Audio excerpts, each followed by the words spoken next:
Is Benji on? Yep, we're good to go. Good. Good afternoon and welcome to the regularly scheduled City Commission meeting for Tuesday, April the 23rd. If you would, please stand with me for the Pledge of Allegiance.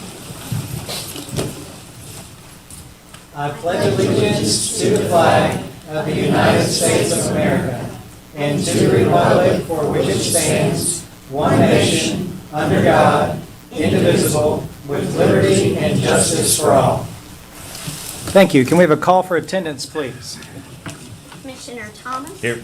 Commissioner Pruitt? Here. Commissioner Witt? Here. Commissioner Vowles? Here. Mayor Staten? Here. First up on the agenda, we have a proclamation in honor of Arbor Day. Arbor Day. Whereas J. Sterling Morton in 1872 proposed to the Nebraska Board of Agriculture that a special day be set aside for the planting of trees. And whereas this holiday called Arbor Day was first observed with the planting of more than 1 million trees in Nebraska. And whereas Arbor Day is now observed throughout the nation and the world. And whereas trees can reduce the erosion of our precious topsoil by wind and water, cut heating and cooling costs, moderate the temperature, clean the air, produce life-giving oxygen, and provide habitat for wildlife. And whereas trees are a renewable resource giving us paper, wood for our homes, fuel for our fires, and countless other wood products.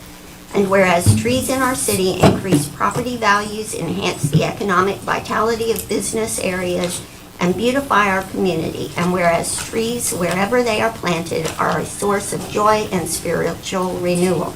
Now therefore, by virtue of the authority vested in him as mayor of the city of Henderson, does hereby proclaim Friday, April 26, 2024 as Arbor Day in the city of Henderson and urges all citizens to support efforts to protect our trees and woodlands, and further urges citizens to plant trees to gladden the heart and promote the well-being of present and future generations. All right, Trace, one of my kids' favorite things that we do, oddly enough, for any holiday in Henderson is how seriously our Parks and Recs department takes Arbor Day.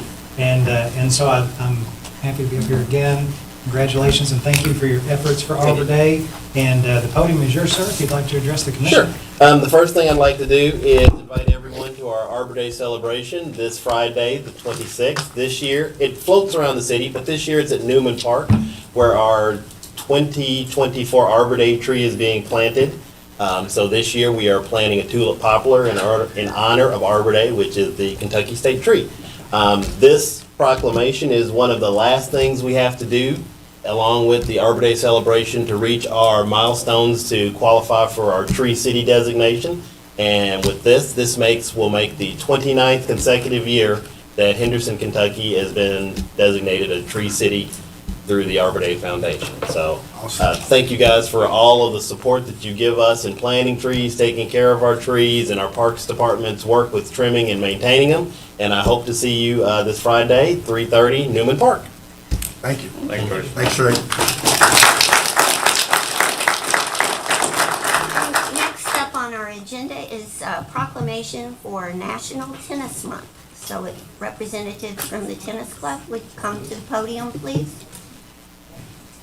National Tennis Month. Whereas on May 21st, 1881, the USTA, originally known as the United States National Lawn Tennis Association, was founded in New York City, New York, to create rules and standards for the emerging game of lawn tennis. And whereas the USTA is the nonprofit national governing body for tennis in the United States and leads the promotion and growth of the sport at every level of play, from beginners to professionals at the U.S. Open. And whereas the USTA is the largest tennis organization in the world with over 550,000 members from every corner of the country. And whereas the USTA proudly partners with local tennis programs to showcase the importance of health, social, and education benefits of tennis and make the sport available to everyone regardless of age, environment, condition, or ability through its USTA adaptive grants. And whereas the latest research for the Physical Activity Council shows that more than 23.6 million Americans played tennis in 2022, an unprecedented 33% increase in participation over 2019, and the highest number of players since the PAC study began in 2007. And whereas by increasing the accessibility of tennis for citizens of Henderson of all ages and ability, the USTA has contributed to making our community happier and healthier. And whereas the USTA has declared the month of May as National Tennis Month to encourage players, organizations, facilities, retailers, tennis manufacturers, and more to promote local programs and activities at parks and facilities to showcase tennis and spread the word about the sport and its benefits, and to help players and non-players alike find courts and play opportunities in their communities.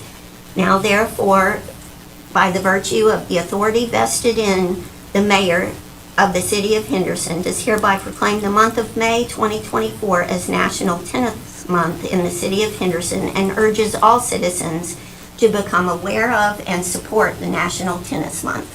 Right, we appreciate all the support that you all have given to the sport in our community. I know that these days, for somebody new to the community, it might be hard to tell which came first, the tennis complex on the river or the strength in the number of people that we have participating in tennis in Henderson. But we're awfully proud of the work that you all do keeping tennis alive here in Henderson. And would either of you all or any of you all like to say anything to the commission? Next month, in addition to our regular leagues and our regular recreational play, we have 3 activities that we're going to have in honor of National Tennis Month. The first is on May the 18th. We have tennis dads from our high school kids that are participating in tennis, and they're going to play in an officiated match. So they're going to have ball kids, line judges, and all that, and we're going to have a light meal after that. So we hope you'll come and join us on the morning of May the 18th. On Memorial Day, we are going to have a hat tournament. So your partner's names are drawn from a hat. So it's a social tournament, and after a period of time, you rotate to different courts, and it's a fun social thing. So please come out on Memorial Day morning and come and join us for that. Everybody else here, as far as that's concerned. And on May the 10th, we will have our main fundraiser of the year, which is our dinner and auction. And again, we invite you to come to that. And we will raise money to provide our free programs for adults to have lessons, of youth to have lessons. So thank you for supporting us. Thank you. Thank you. for all you The do. members of the commission, if you all don't mind to kind of stand and squeeze toward the middle, they want to come up and stand in front and get a picture with them.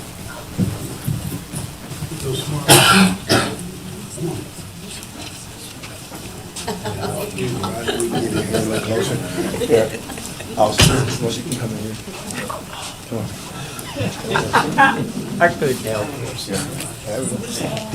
I'll wait till you're back. Way in. Thank you.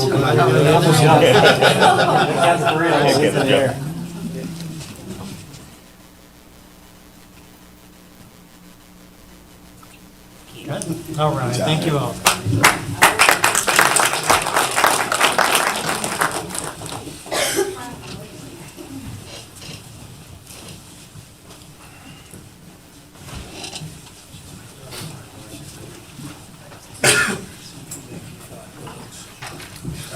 Do we have any new employees here?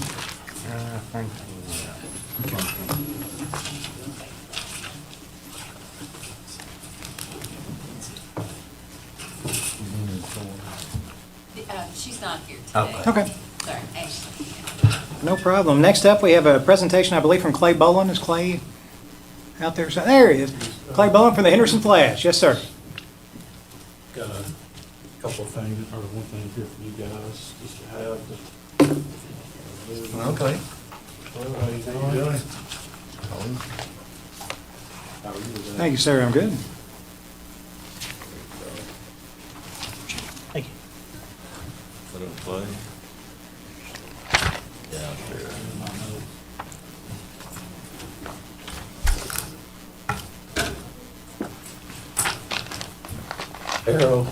Arrow to flip the, anybody know? You guys know? All right. Well- It's turned on the side. There we go. All right. Well, Mayor and Commissioners, I appreciate the time to come in front of you guys and ladies to make this presentation, kind of really as a follow-up a little bit to our initial project that we had back in 2000 when we made the move up to Park Field, and then our initial renovations. I've got a couple of things that I wanted to discuss with you guys and make a request for some funding to try to further the facility upgrades that we feel are needed at this time. Obviously try to not be up here in front of you guys too often and try to stay as much and as much self-sufficient as we can and have done pretty well, I think, in doing that so far. But just for starters, just to give you a little bit of an update, since 2020, if I can get this thing to work. I'm sorry. There we go. All right, so to let you know, your team, our team here is going on 4-time defending division champions. We won all of the last 3 since we made the move to the new field, and actually have been the winningest team in the OVL since we've been at our own field. So I'm going to give you guys a little bit of credit for that. I take it that the guys have a huge amount of pride, and the league has also made comments about how nice a facility we have, the fact that we've got our own facility, and just the blue and gold everywhere. It gives the guys a little piece of ownership while they're here in town, and it really does mean a lot. A little story I want to share with you just to kind of show, if I can, I'm gonna not ever figure out how to make this thing work.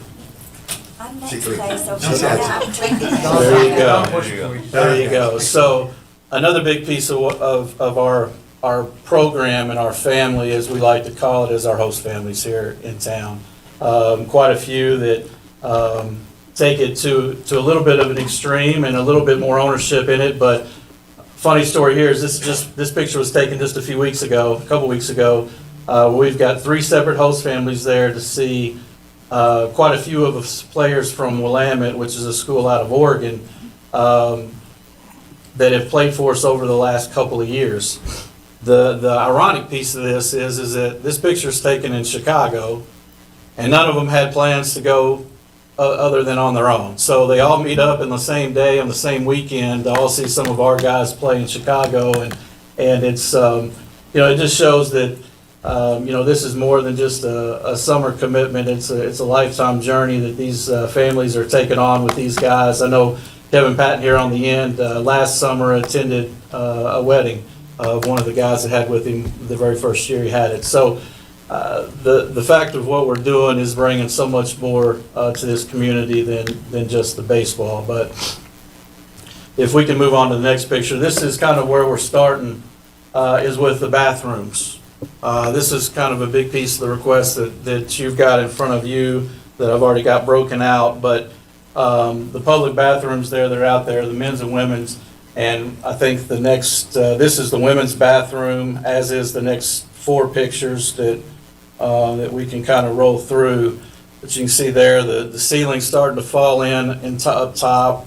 It just needs an upgrade. There's not anything functionally wrong with it, but it's just it's worn time over the last probably going on 30 years since it was put in the 90s. The next couple of pictures are also the men's room. There you go, that goes into the men's room. So I've already had a contractor come out. We've walked through everything. You can stop right there. That's kind of where we'll go next. Where I'm at is I'd like to go in and basically totally gut it. We're going to put in new stalls. We'd like to put in new toilets, sink, redo the ceiling.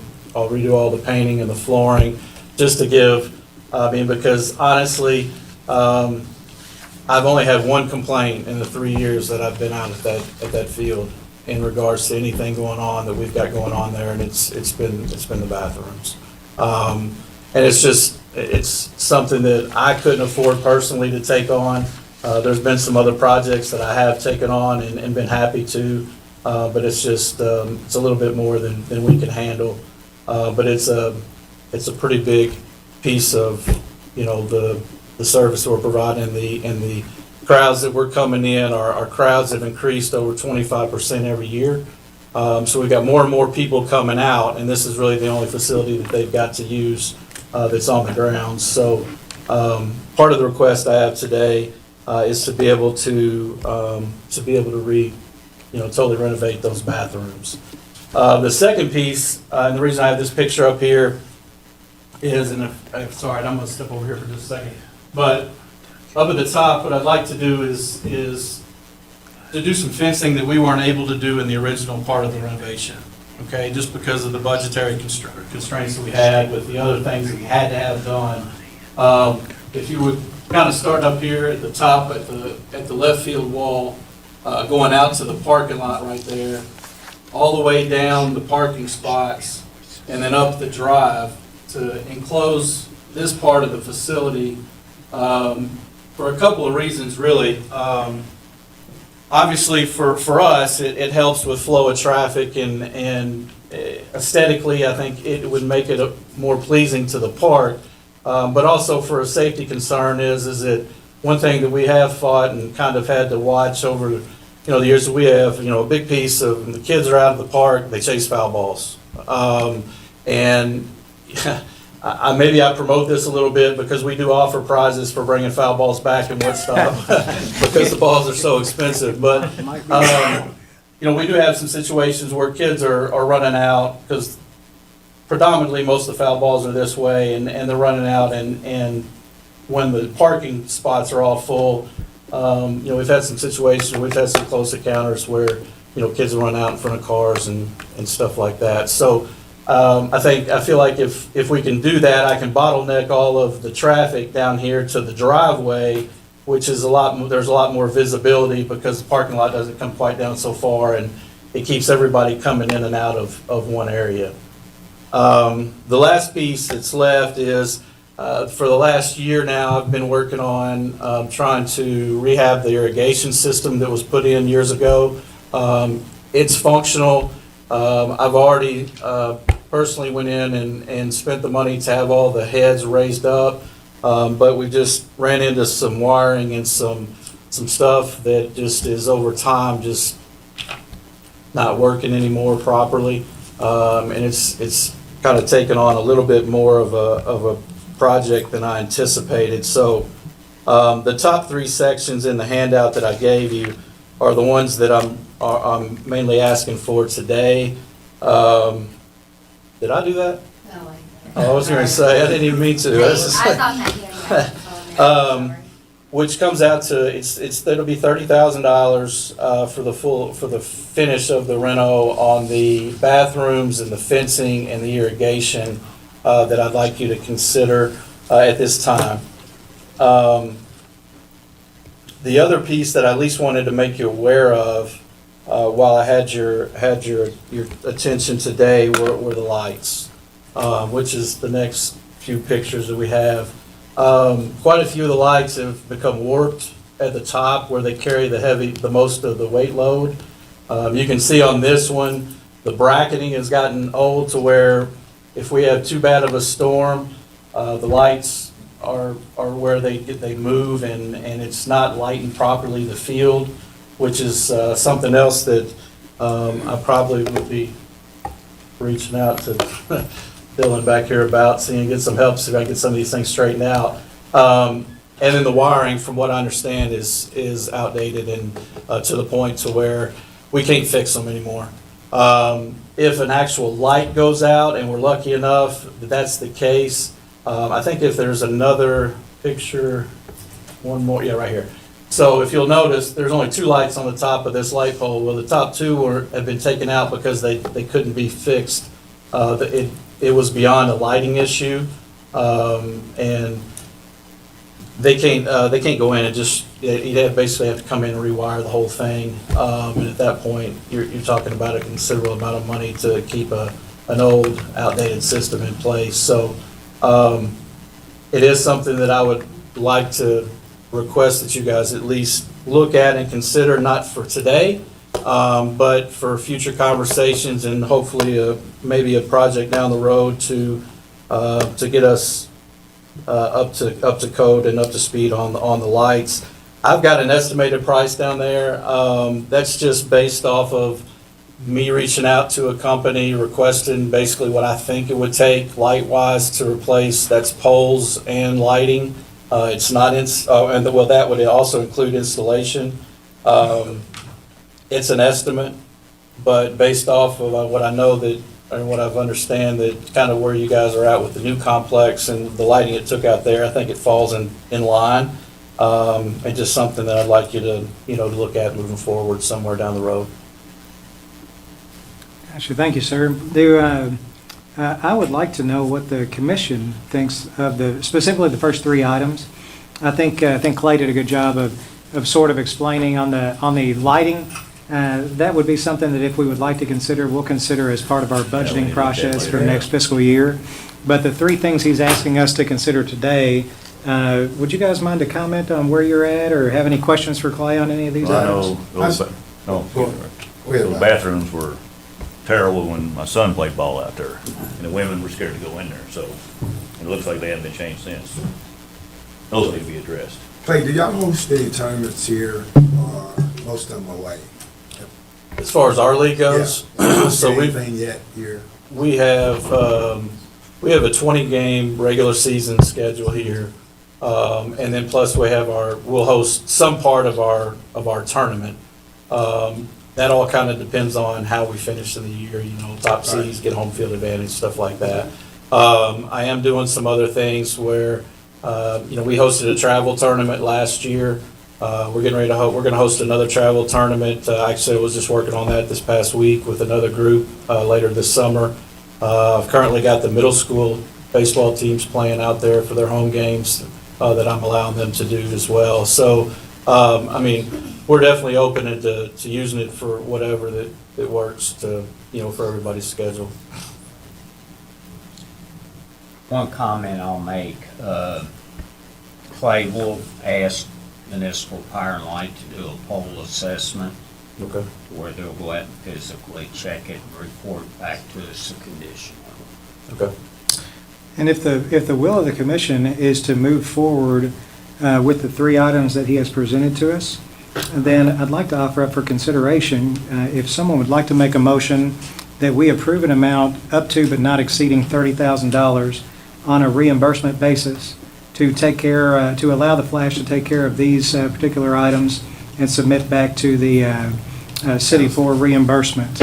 If someone would like to make that specific I'll motion. make that motion. Make that I'll motion. second it. Second. Okay, we have a motion and a second. Any comments, questions, or suggestions? We have a roll call, please. Commissioner Thomas? Aye. Commissioner Pruitt? Aye. Commissioner Whitt? Aye. Commissioner Vowles? Aye. Mayor State? Aye. So it looks like we got that part taken care of, and then we will consider the $200,000 of the lighting as we go. We're in budget season, but we've got some other things that might fit into this line of discussion as well, so we'll take a look at it too. Okay.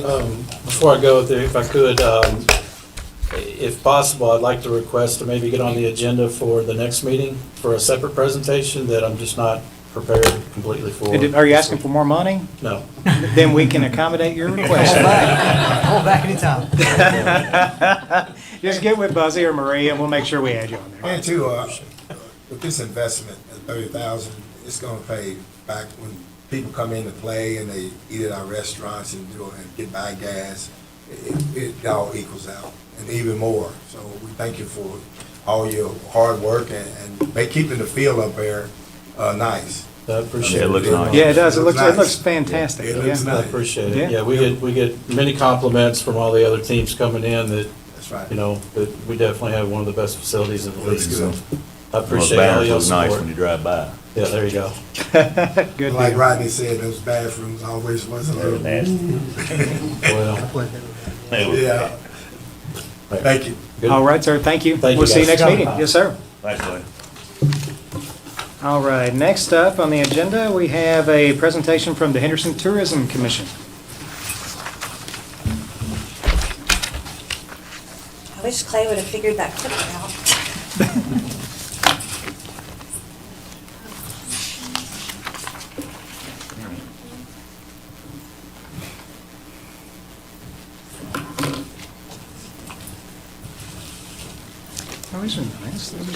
Thank you all for having me today.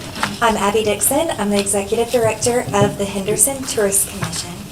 I guess Clay left. I was going to compliment him. One thing that he didn't include about what the team does that we really have seen a lot of over the past few years, the Flash players are from all over, and their families come to town to cheer on their sons as they're playing baseball. They stay in our hotels. Like Commissioner Pruitt said, they're eating at our restaurants. I mean, we see them at our welcome center and just in talking to them at the games. I think it's a point of pride for our community, but also we see tourism as it's happening with the Flash. So I just think that's kind of a cool thing to know. So before I get started on a short presentation, I said I was coming to talk about just one thing. I have a few other projects I just want to update you all on because I think they're exciting and I have some cool visuals to show you all. I have not formally introduced our marketing director. Ellie, do you want to come up for a minute? So Ellie Keelan started with us back in January, and she is just doing an outstanding job of highlighting all of the wonderful things about our community all over social media and beyond. So Ellie's a UK grad, graduated in December. Yes. Born and raised in Henderson, came back home, and we're so happy to have the opportunity to snatch her up. She's been such an asset. So welcome, Ellie. Thank you guys, nice to meet you all. Yep. So I think you'll be seeing a lot more of Ellie. Like I said, she's doing a fantastic job, and we are so happy that we landed her. Okay, so life lately at the Henderson Tourist Commission. So you all have in front of you just a really condensed version of what a brand guide might look like. Something that, is it gonna work for me? Nope. Sorry, Dawn. That's all right. Oh, did that work? No, Oh. I get Okay, I'm just gonna put that down. So something that we've been looking at, I think any strong brand, Just the down arrow should do it. I might need to click play on a couple of videos. Okay. I'll tell you when. Okay. Okay, so y'all recall, going on close to a decade now, we went through a community branding project, and that brand is so strong. I think it's become really recognizable. The community has really made it their own in so many ways.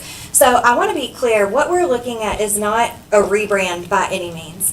Honestly, we're just infusing a few extra colors and replacing one of our typefaces just to keep it fresh. You know, we talk about Henderson as such a bright and vibrant place to visit, and we wanted our branding to maybe just evolve a little bit to reflect that. So on the screen, you see two logo options.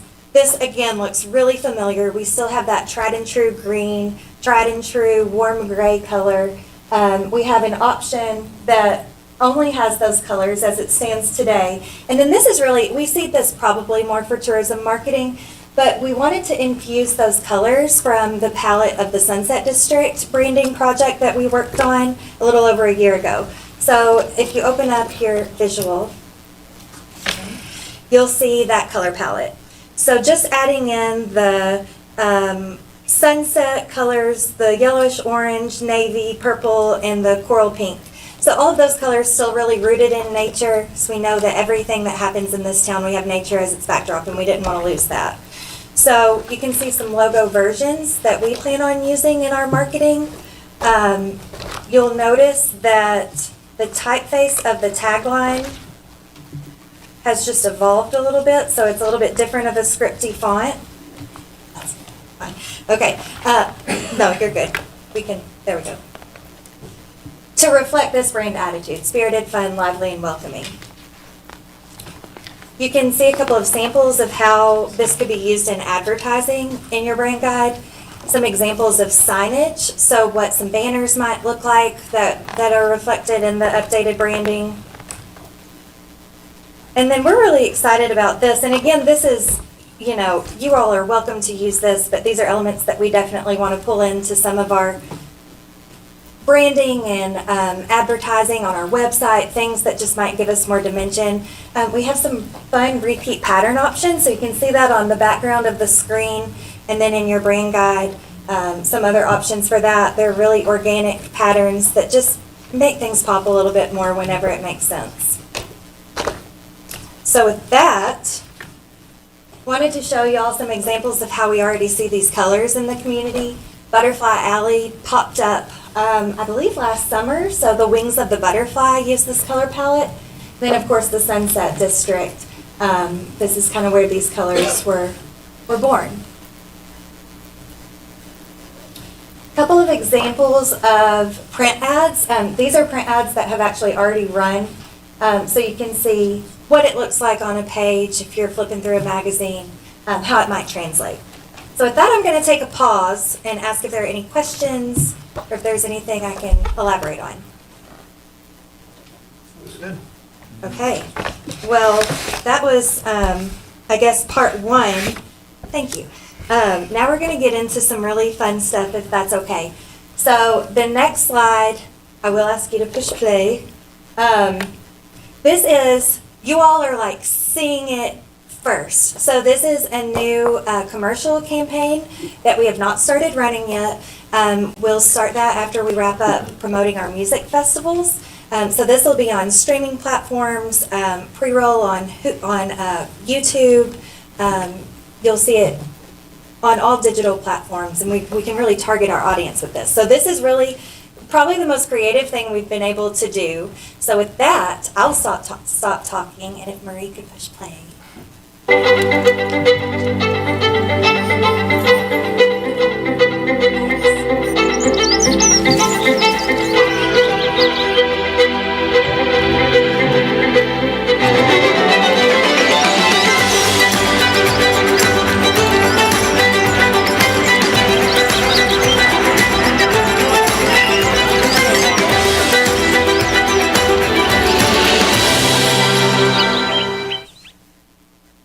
Cinematic experience at City Commission today. Yeah, it looks great. So we're really excited to launch this later in the summer. The animation was something totally new. I think it's kind of one of those warm and fuzzy. It gives you just enough that you're curious to learn more. So excited about that. You know, I mentioned Ellie's work on our team now. She is really taking our social media channels to the next level. So I just wanted to encourage y'all, if you don't follow us, we are on Instagram and Facebook. But, you know, we know that technology is always changing, and the way that we are finding information is changing. A lot of the sessions that I've been attending in conferences lately has really focused on TikTok, and nothing has made me feel like I'm aging more so than learning more about TikTok, because I'll be the first to say I don't necessarily get it all the time, but we now have a TikTok. So I wanted to show y'all a few examples of what you might see on TikTok. I'm really sorry, but I need somebody to push play again. So there are 3 videos. If you'll start left, yeah. Thank you.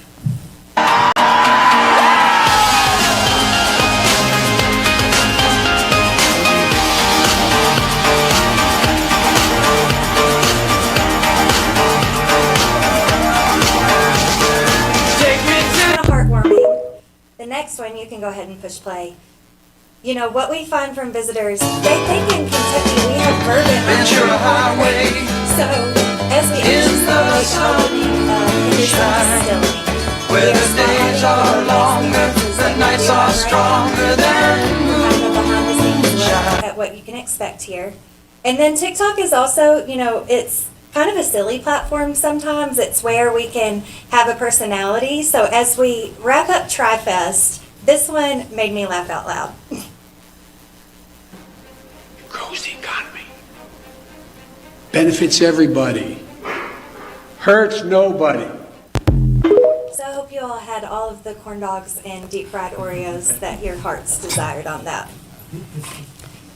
I was actually in the Junior City Ambassadors session on Friday, and that was a really fun morning, so thanks, Holly, for letting me be a part of that. But a lot of those high school students said, yeah, we follow you all on TikTok, and I've seen so much that I didn't know existed, and it made them feel really good about their hometown, which we all know is so important. And it takes a lot to impress these teenagers, so I was pretty jazzed about that. Earned Media just wanted to highlight a couple of examples of how Henderson has been in the press, no cost to us lately. Of course, the solar eclipse. This is an example from the Herald Leader. We did a ton of radio interviews, a ton of TV interviews, and now we're getting follow-up questions from reporters asking for what that impact was. And just to touch on that a bit, it takes 30 to 45 days for us to get the data that we're really hoping to get for economic impact from the eclipse. So we're still anxiously awaiting that data. But I did want to note our hotel occupancy numbers, actually, I was just able to access those this morning. On Sunday, the 7th of April, so the day before the eclipse, we were up by 166% in occupancy over the average of the previous 4 Sundays. On Monday, we're up 58%. So I think that economic impact from the eclipse, we've seen it. I'm excited to really put dollar amounts whenever we get that data back. But I'm really proud of just how our community took on this opportunity to welcome visitors and the impact that it had on our town. Southern Living, so I'm sure you all have seen this by now, but we were named in the top 10 of the best small towns in Kentucky by Southern Living magazine. So we're actually number 8. I think it was rigged. I would put us at number 1.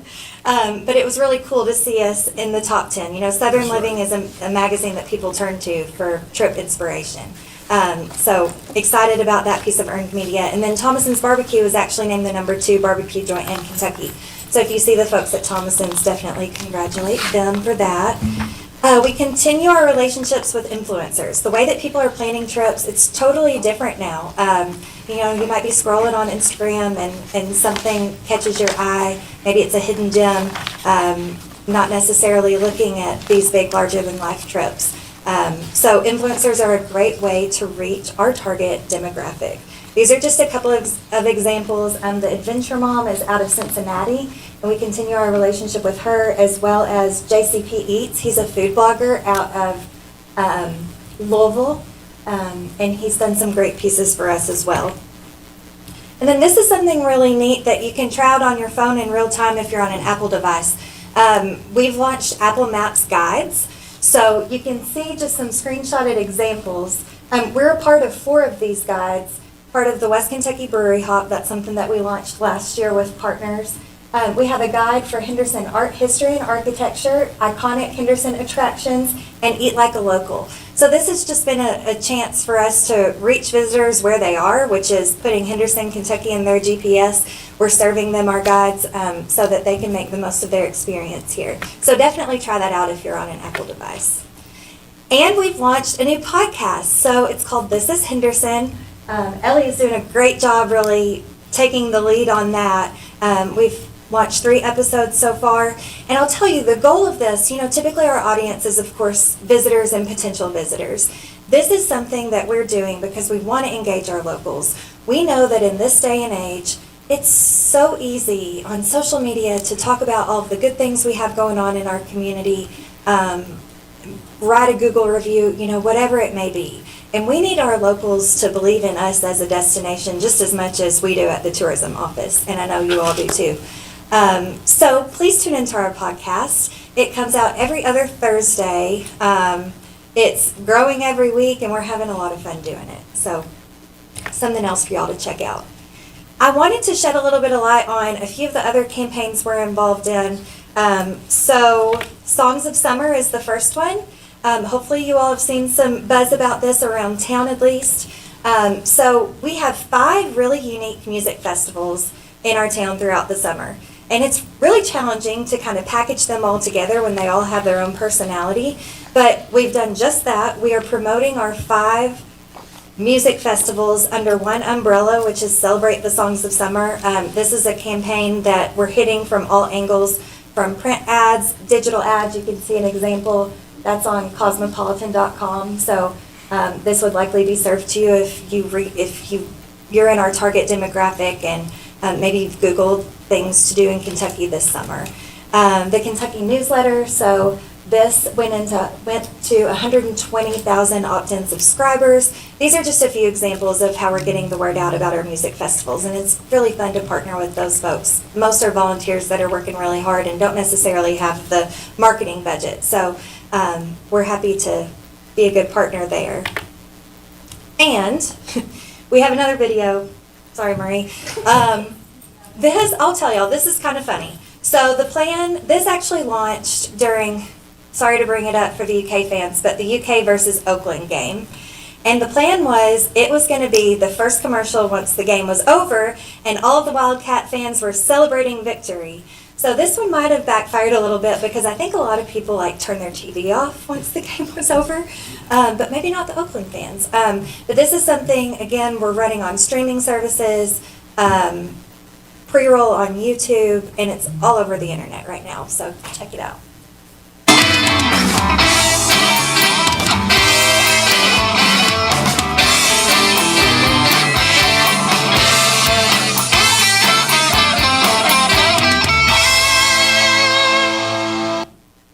Hey, so that's the Songs of Summer campaign. I just wanted to note, it's a lot of fun to plan the creative part of these ad campaigns, but we are knee-deep in data, always looking every day at how things are performing, pockets that are performing better than expected. This map is an example. We've actually geo-fenced different concerts. So if there's a bluegrass concert going on at Rep Arena in Lexington, we're serving these ads to those people because we know they're most likely to travel to another bluegrass concert. So we're smart about how we're spending our money. We have a limited budget, so we have to be, right? So the data is everything with a campaign like this. Okay, moving on to a collaboration that I'm super excited about. So the West Kentucky Barbecue Belt, and this is actually going live May 1st. So you all are getting another sneak peek here. Along with my counterpart in Hopkins County, we have rallied 12 tourism partners in Western Kentucky to feature 45 different barbecue restaurants. We know that barbecue is in our blood in this part of the state, and it's important that we're getting the word out as much as possible. So we're able to obtain grant funding from the Department of Tourism from ARPA money. This is a $165,000 campaign, which is more than we've spent on any other campaign in the past. So we've hired a PR firm, we're pitching stories all through the month of May. There's a digital pass similar to the Brewery Hot Pass, if you all have explored that at all. So you can check in at all of these different barbecue restaurants. The more barbecue restaurants you visit, the more points you obtain. You'll be close to having a heart attack if you visit all 45, but we will send you a t-shirt. So we're just really excited about getting folks into our market to experience the food that's so representative of our culture, and really creating fans. We see what's happened in Memphis and Kansas City, and we want a piece of that in Western Kentucky. So look for this in May. You don't have to turn the lights off for this because it's really short, but this is just an example of some of the video advertising just to create some momentum and buzz.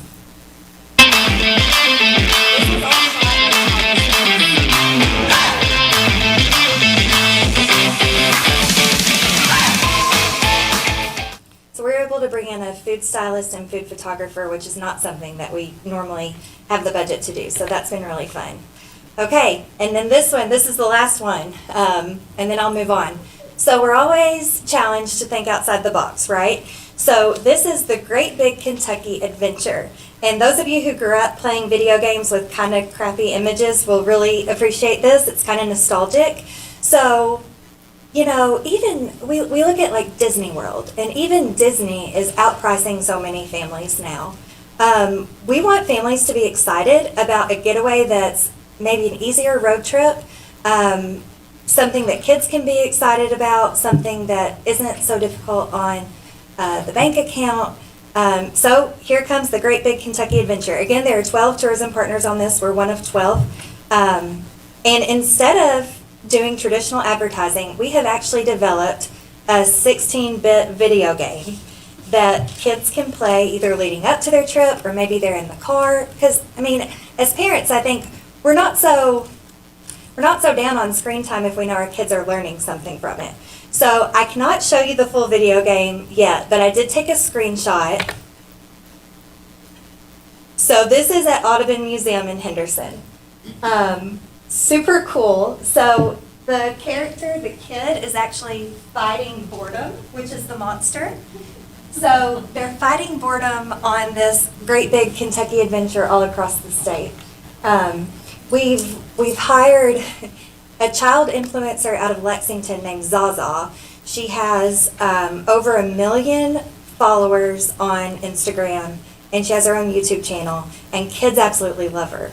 So we're really excited to engage her and show families that you can have a great big summer vacation and have a lot of fun with your family without breaking the bank and staying a little bit closer to home. Okay, so last but not least, just wanted to throw in some tidbits of how we've been supporting and managing our destination over the past year or so. Destination Frankfurt. So we keep those phone lines open between us and our legislators. I know I was really proud to be part of a larger team that advocated for the conference center at Audubon State Park. Really excited about that. Other legislative wins. An example is the legislation now allows for distilleries to open 2 tasting rooms instead of just 1 off-site. So that could really benefit rural communities like us. We know that people are flocking to Kentucky for bourbon, and the more bourbon, the better, right? So this is a picture from last year, but you have an invitation to our 2nd annual celebration of travel, tourism, and hospitality. So that's May 22nd this year. We would love for you all to be there. We are giving out 6 Hospitality Hero Awards this year.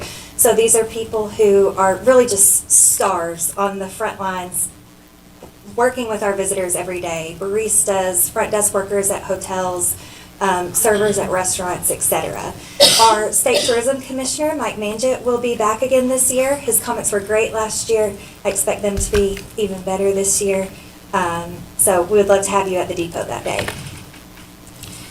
July 1st, we'll be giving out our grants. Last year, we were able to allocate about $25,000 in grant funding for festivals like this one is Bluegrass in the Park. We funded the Flash last year. So grant funding to projects and programs that we know are bringing visitors to town. And on that note, I just want to say thank you to all of you all. You are great champions for our industry. And I'm just really, really thankful to do this job in a community like Henderson. So if there are any questions, I'd be happy to answer them. Somebody have any questions or comments? You're doing a great job. This is awesome. It's putting us on the map. Thank you. We are on the map now. Yeah. Between what's going on with tourism and with other entities in the city, I think that Henderson today is at one of the stages to where it's most well-marketed it's ever been to people who are potentially wanting to look to visit here or work here or live here.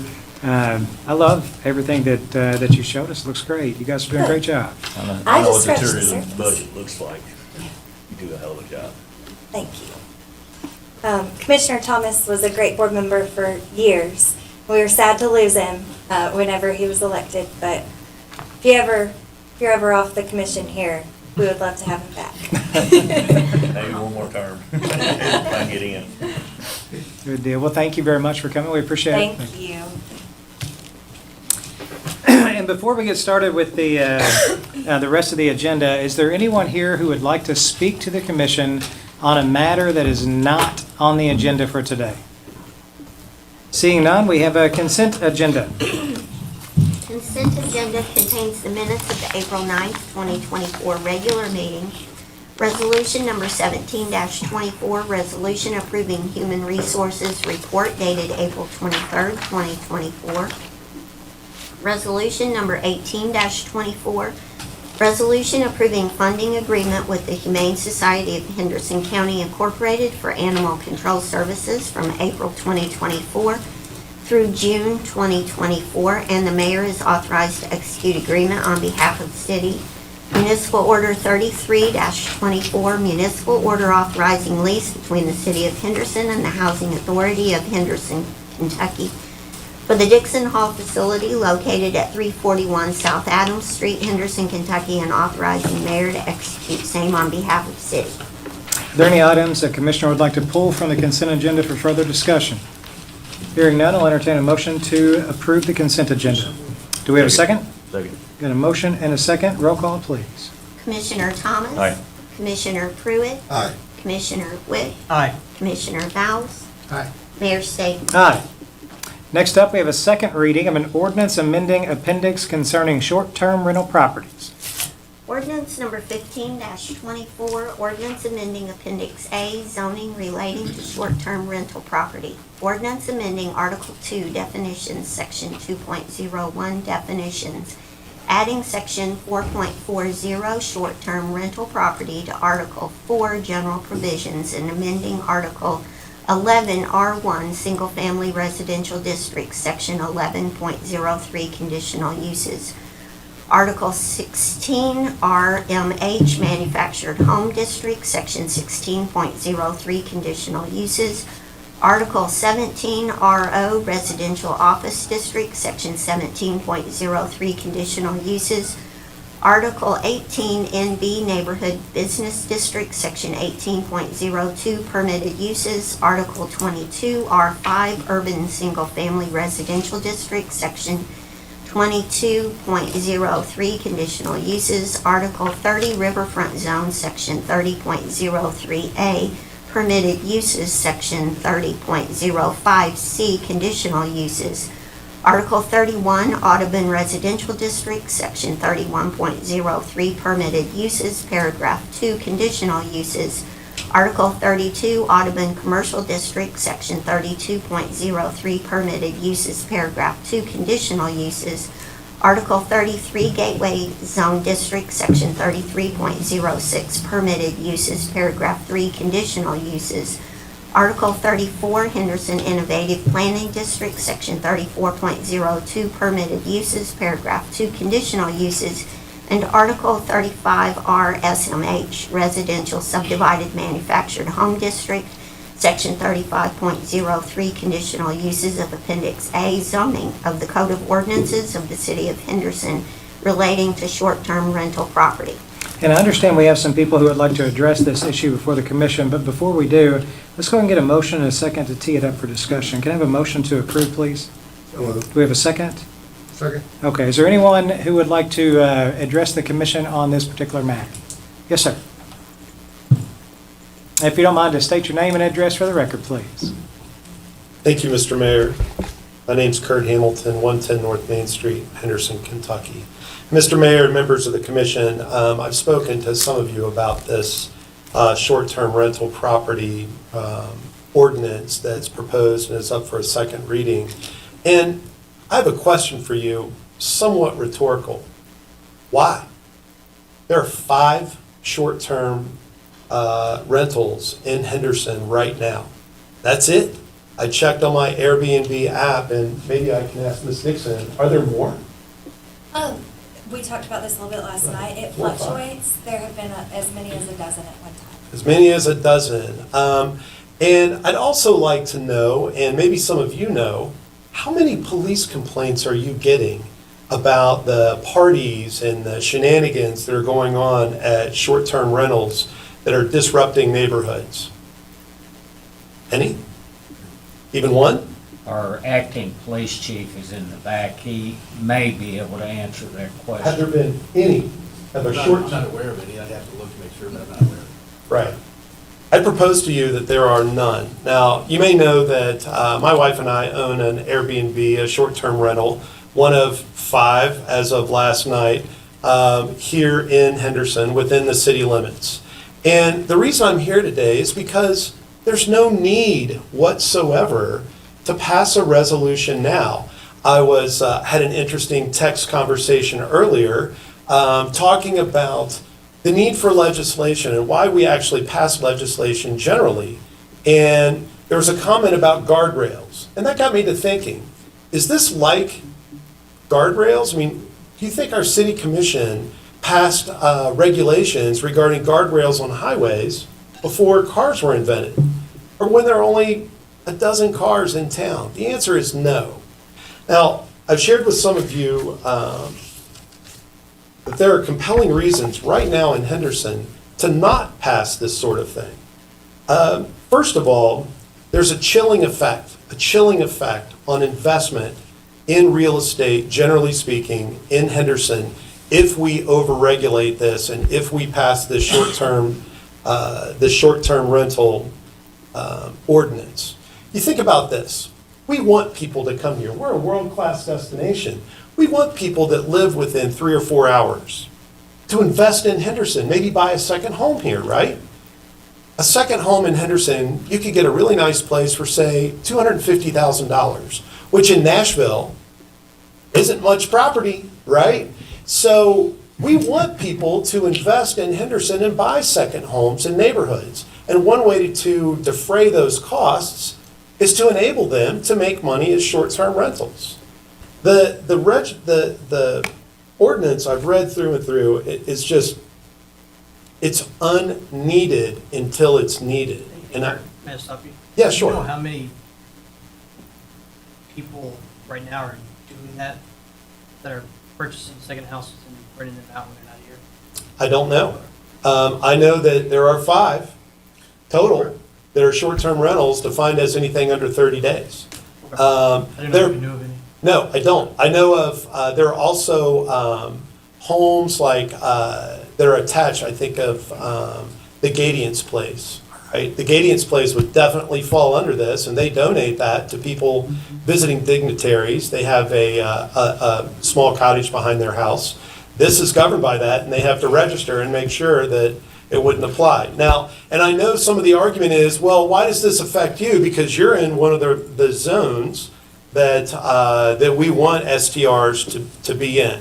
Well, the overall question is, oh, okay, fine, and I know, Ms. Kelsey, that a lot of work went into this.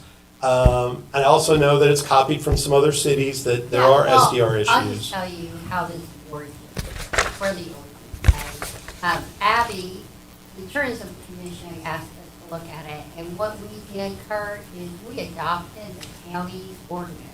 County already has an ordinance on the books. And so all the general provisions as to occupancy and things like that come directly out of the county ordinance, because we wanted to be consistent from the city to the county. The only difference in our ordinance and the county's ordinance is conditional use in residential areas, because we have so many more residential areas, and because when Buzzy and I've been to conferences, we keep hearing horror stories about residential areas and short-term rentals. So that's the only difference from ours to the county short-term. So this exactly reflects the Henderson County ordinance on short-term rentals. I believe you. No reason not to. No, just the zoning portions Right. are different, but all Understood. those general provisions. Since that's passed, how many more Airbnbs have opened in Henderson to provide people a place to stay for our world-class destination? That would be a question for the county. I don't know, I don't know if you went and Nobody. talked to the county. I think the county passed theirs almost 2 years ago. I think there are only 2, maybe 3 Airbnbs out in the county. The But point is, I just wanted, you asked why, and that's where it originated. I understand. Thank Let me you, say, thank you. You know, technology is changing now, like you said before, when it was bed and breakfast, now we got Airbnbs all over the place, like my daughters, we going to Chicago, let's find an Airbnb. Right. Instead of a hotel. And some of the horror stories, they say keep young kids rent them and they party and this and that. But what I want to know, Assistant Chief, the same laws would apply to Airbnb for noise and, I guess. Alcohol. Yeah. Wouldn't that apply as if in my neighborhood, and the same laws would apply? Yes. Okay. So, I kind of lean a little bit with you, Kurt, on if we're making rules that we got other laws that already cover it. There are plenty of rules that already cover Are it. we stacking? Right. And, Abby mentioned, and she was giving her presentation earlier, I love the idea of the barbecue trail. And she mentioned Memphis barbecue. Interestingly, Memphis is very Airbnb friendly. They want people to buy and have Airbnbs so people will visit Memphis and go eat their barbecue and listen to their blues music. Another regional place that's sort of close to us, Gatlinburg, very, very Airbnb friendly. Kissimmee, Florida, we mentioned Disney World earlier, very Airbnb friendly. They don't have regulations like this controlling this sort of thing. Now, I also understand that it's important that we find that we get transient tax to pay for tourism. We already, as an Airbnb owner, we already pay 3% to the state, and we pay an additional 3% in the city. And that's fine, because it goes for a great cause. And I understand the tourist commissions and this commission's interest in making sure that we don't have people renting rooms for $50 or $100 a night and not participating in that process. It's So- the visitors that actually pay that, and then you remit it. I charge the visitors, Right. yes. But there are other places that don't charge visitors, I check. I just want to be clear on that. It's a consumption-based tax. So I the pay that. visitors, you charge the 3% and the I do. 1% at the state level because that's statute and local ordinance. So similar It's the visitor that similar to actually the pays. sales tax? Right. Yes, Somewhat, but there's no regulation that I charge the visitors, correct? there is. There's nothing that tells me I have to charge visitors, I just pay it. State law I need to changed check. last year. Now, I know state law, but I'm talking about Henderson city ordinance Yeah, that it's says under that the I transient room tax. I understand. I report every month on the transient room tax, my gross rentals, and I pay 3% of that. But the Airbnb system itself and the VRBO system itself does not provide for me to specifically charge that. I have to pay it. I don't have to pass it on to my, It's It built has That's what to I'm be saying. collected. It's built in. It has- correct. Yeah. It's already built in. I don't have to pass it on to my guests.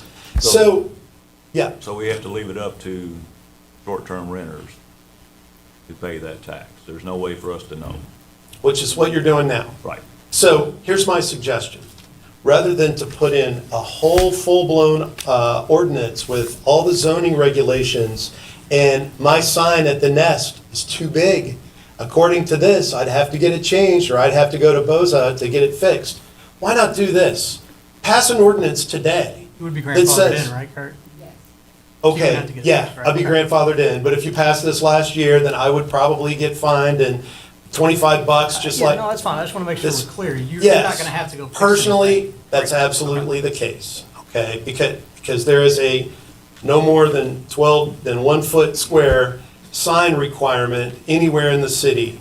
If I decide to make our loft apartment at 110A North Main Street, guess what? I can only have 2 guests there plus another 2, and that's it, because it's a studio. Maybe it's only 2 guests there, I don't know. Bottom line is, you don't need to pass this now. Here's my proposal for you. Table this scheme until we need it.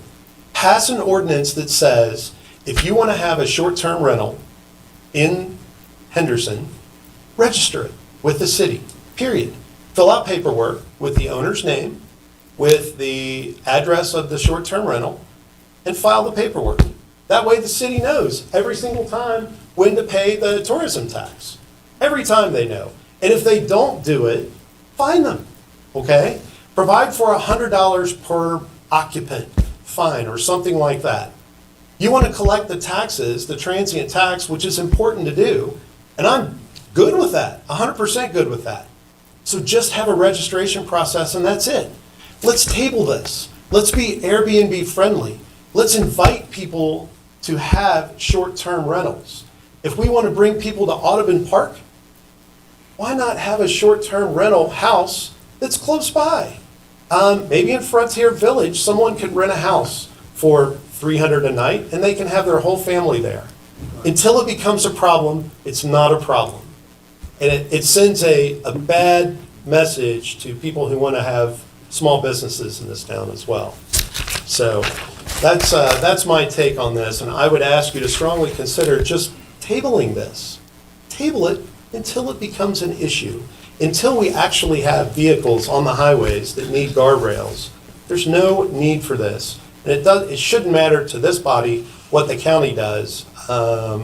Did the Chamber of Commerce support that? I asked the chamber if if they came to this. I didn't see anyone. I don't know where they stand on it, but my guess is they'd be against it. Does anyone have any questions for me? I know it's. Does anybody have any questions or? I just got a comment. Yeah. I think government has a place, and our place is to make sure that everything runs smooth and no chaos and, like I said, in neighborhoods and different things. But until we see that, I'm in favor of tabling it. And I don't like a whole lot of government rules and regulations on personal property unless it's a problem. Because, be truthful, I don't like the idea that when you pour concrete, you gotta get a permit in your own backyard. I just, you gotta go get a permit if you're gonna build something, a little small building, you gotta get a permit. I don't like that. If it's a problem, then it's our job to make sure that the residents are safe and that the guardrails are up to protect them. I don't see that we really need the guardrails up. I really don't. Not yet. I got a question and comment, whatever. Sure. One, I appreciate you coming and talking to us as one of the short-term rental owners in Henderson.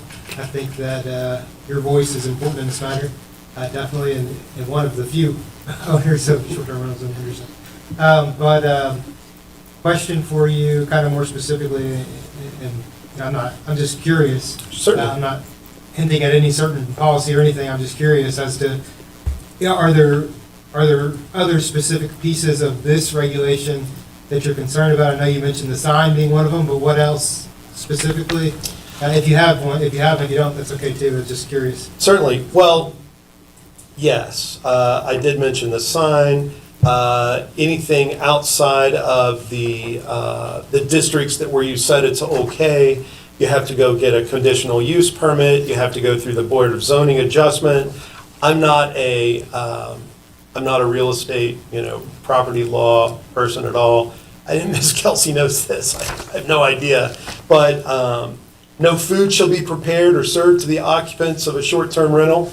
Guess what? We just hosted a wedding party, left them some champagne in the refrigerator. I guess I'd be fined, right? So, There are no fines. There are no fines. then why pass it? Why do we need it if there are no fines? Can I make a question to you? Certainly. Typically, when we get resident complaints, it comes to the city manager's office. If Yes, it sir. doesn't get resolved, it'll go to one of the 5 people here. Point I'm getting to, a lot of times, people will say, not in my backyard, until it affects All the time. right? So when it does affect them, and let's say your neighbor across the street decides to have an Airbnb or whatever, and one bad party night, and you call me and say, do something about it, and I'm gonna say, I'm sorry, I can't. We have nothing to do to the property owner because we don't have an ordinance addressing it. So that's the other side of this equation, that until it happens, there's nothing we can do. Now, if they were having a party, you call 911 and say, hey, can you send the police out here? They're gonna do it. But then when you call me back the next day and say, we're gonna do about it the next time it happens, I'm gonna say, Mr. Hamilton, we don't have an ordinance that addresses it, so I can't help it. Now, the question is to you as a citizen, is that fair to you that your resident is doing that? That's the only question I posed for Paul's here to think about what to do. And I fully support what you're saying. I'm with Commissioner Pruitt. I've been in small communities and I've stayed at Airbnbs. And it's been interesting. It's an interesting concept. It's convenient. But the question is, what happens when you take a bunch of rowdy kids that irritate the old grumpy man next door, and then old grumpy man calls, and what do you tell them? I'm just... Right. Understood. That's gonna happen. Understood. And that's Well- gonna happen. They're gonna say, why are you guys allowing that? But I think it can happen in a neighborhood the same way. If you got, say, some young kids moved in next door, and you may have to keep calling the police, say, hey, they got loud music over here, 3 o'clock in the morning, and I think it's the same thing that would happen to the Airbnb people, and putting stipulation on whether you can leave champagne for your guests and stuff like that. I think we're in too deep. And Commissioner Newman, to address your question. No, I'm not an elected. I'm sorry. That's back in his olden days. It's late. I'm sorry. He's bigger Mr. than Newman. That's right. Mr. Boss Newman. Yes. Here's the thing. To address your question, there are remedies already available. First, there's a noise ordinance. Some of us were here when that passed. That was interesting. So there's a noise ordinance. Secondly, there are alcohol ordinances. Third, there are other like loitering and DUI ordinances that the city has. But most importantly, when you ask me as a citizen, I also have a certain occupation. I'm a civil litigator, and there are nuisance laws, not criminal sort of laws, but you can file a nuisance suit. Just like when we had chicken houses moved to town 25 years ago, there were tons of nuisance claims, civil remedies that are available. If someone next door to me affects my quiet enjoyment of the property, then I have a civil remedy of, I can sue them because of my diminution in value of my property. But here's the thing, it's not a problem yet. It's not a problem yet. If it becomes a problem, fine. If there are 17 Airbnbs in Balmoral, and the neighbors feel like their property values are going down and there's partying in the streets all the time, that's an issue. That is certainly an issue. That's not happening now. Kurt, I guess the question I would have would be, going off that logic then, based on what we're doing now, you would be grandfathered in, right? Yep. If the same thing happened, there were Okay. 17 people in Balmoral, and they've invested money and done essentially what you've done, and there was an issue, would you say they should also be grandfathered in? Because if they were, then you wouldn't be able to fix the issue. If there's an issue, there are already remedies available to the other landholders there, right? So I'm saying based on the fact you said pass the ordinance if there's an issue. Right. If we're grandfathering in people now, if we turn around and grandfather them in then, right. you wouldn't be fixing that issue, right? If we have, no, but maybe we would. If there are people violating sign ordinances, if Balmoral or Highlander Acres has 4x4 signs all the way down Bittersweet Lane about the Airbnbs, okay, people are going to gripe, right? That's when it should come back before the commission, all right? I think what's driving this is the request to collect the transient tax, and I get that. All I'm suggesting to you is the rest of this statutory scheme we don't need. Have people register to do business here. It's so easy to check. Go on VRBO. Go on Airbnb.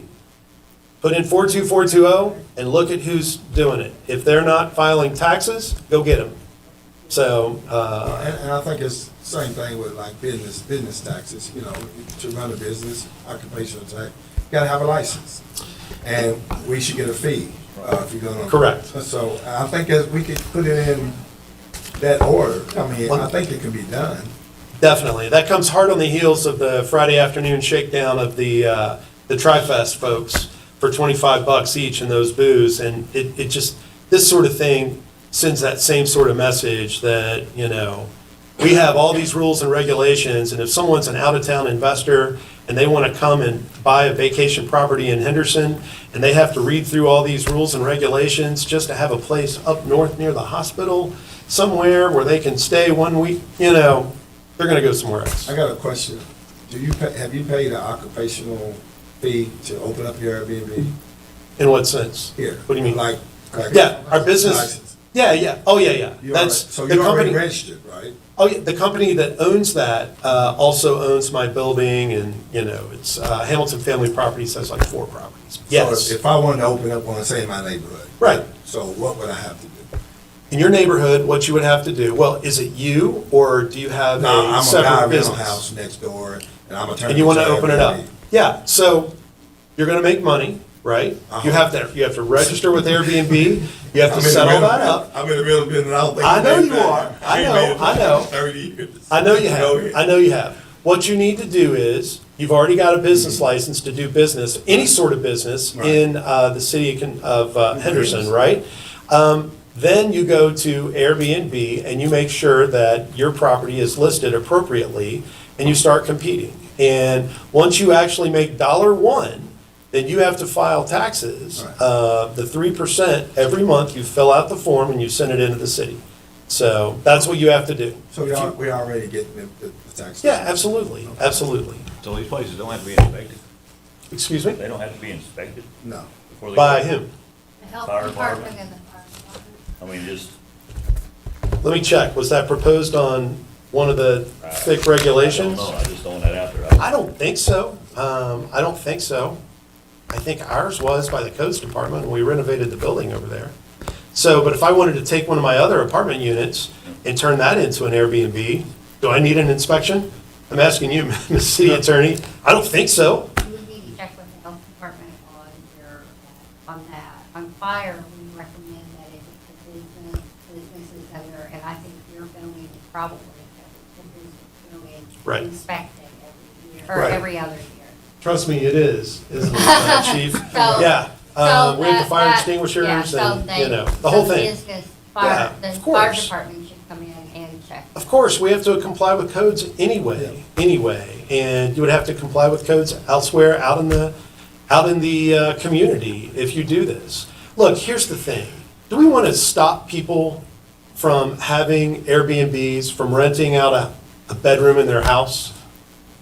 Is that what we want to do? Do we want to quell or chill any outside investors buying property here in Henderson and the East End or wherever else?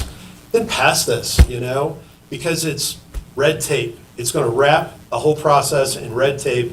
We're going to go somewhere else, and invest our money. Just pass an ordinance that says register, and then let's address this a year from now, 2 years from now. Hopefully, we'll have lots of SDRs here and it'll be an issue.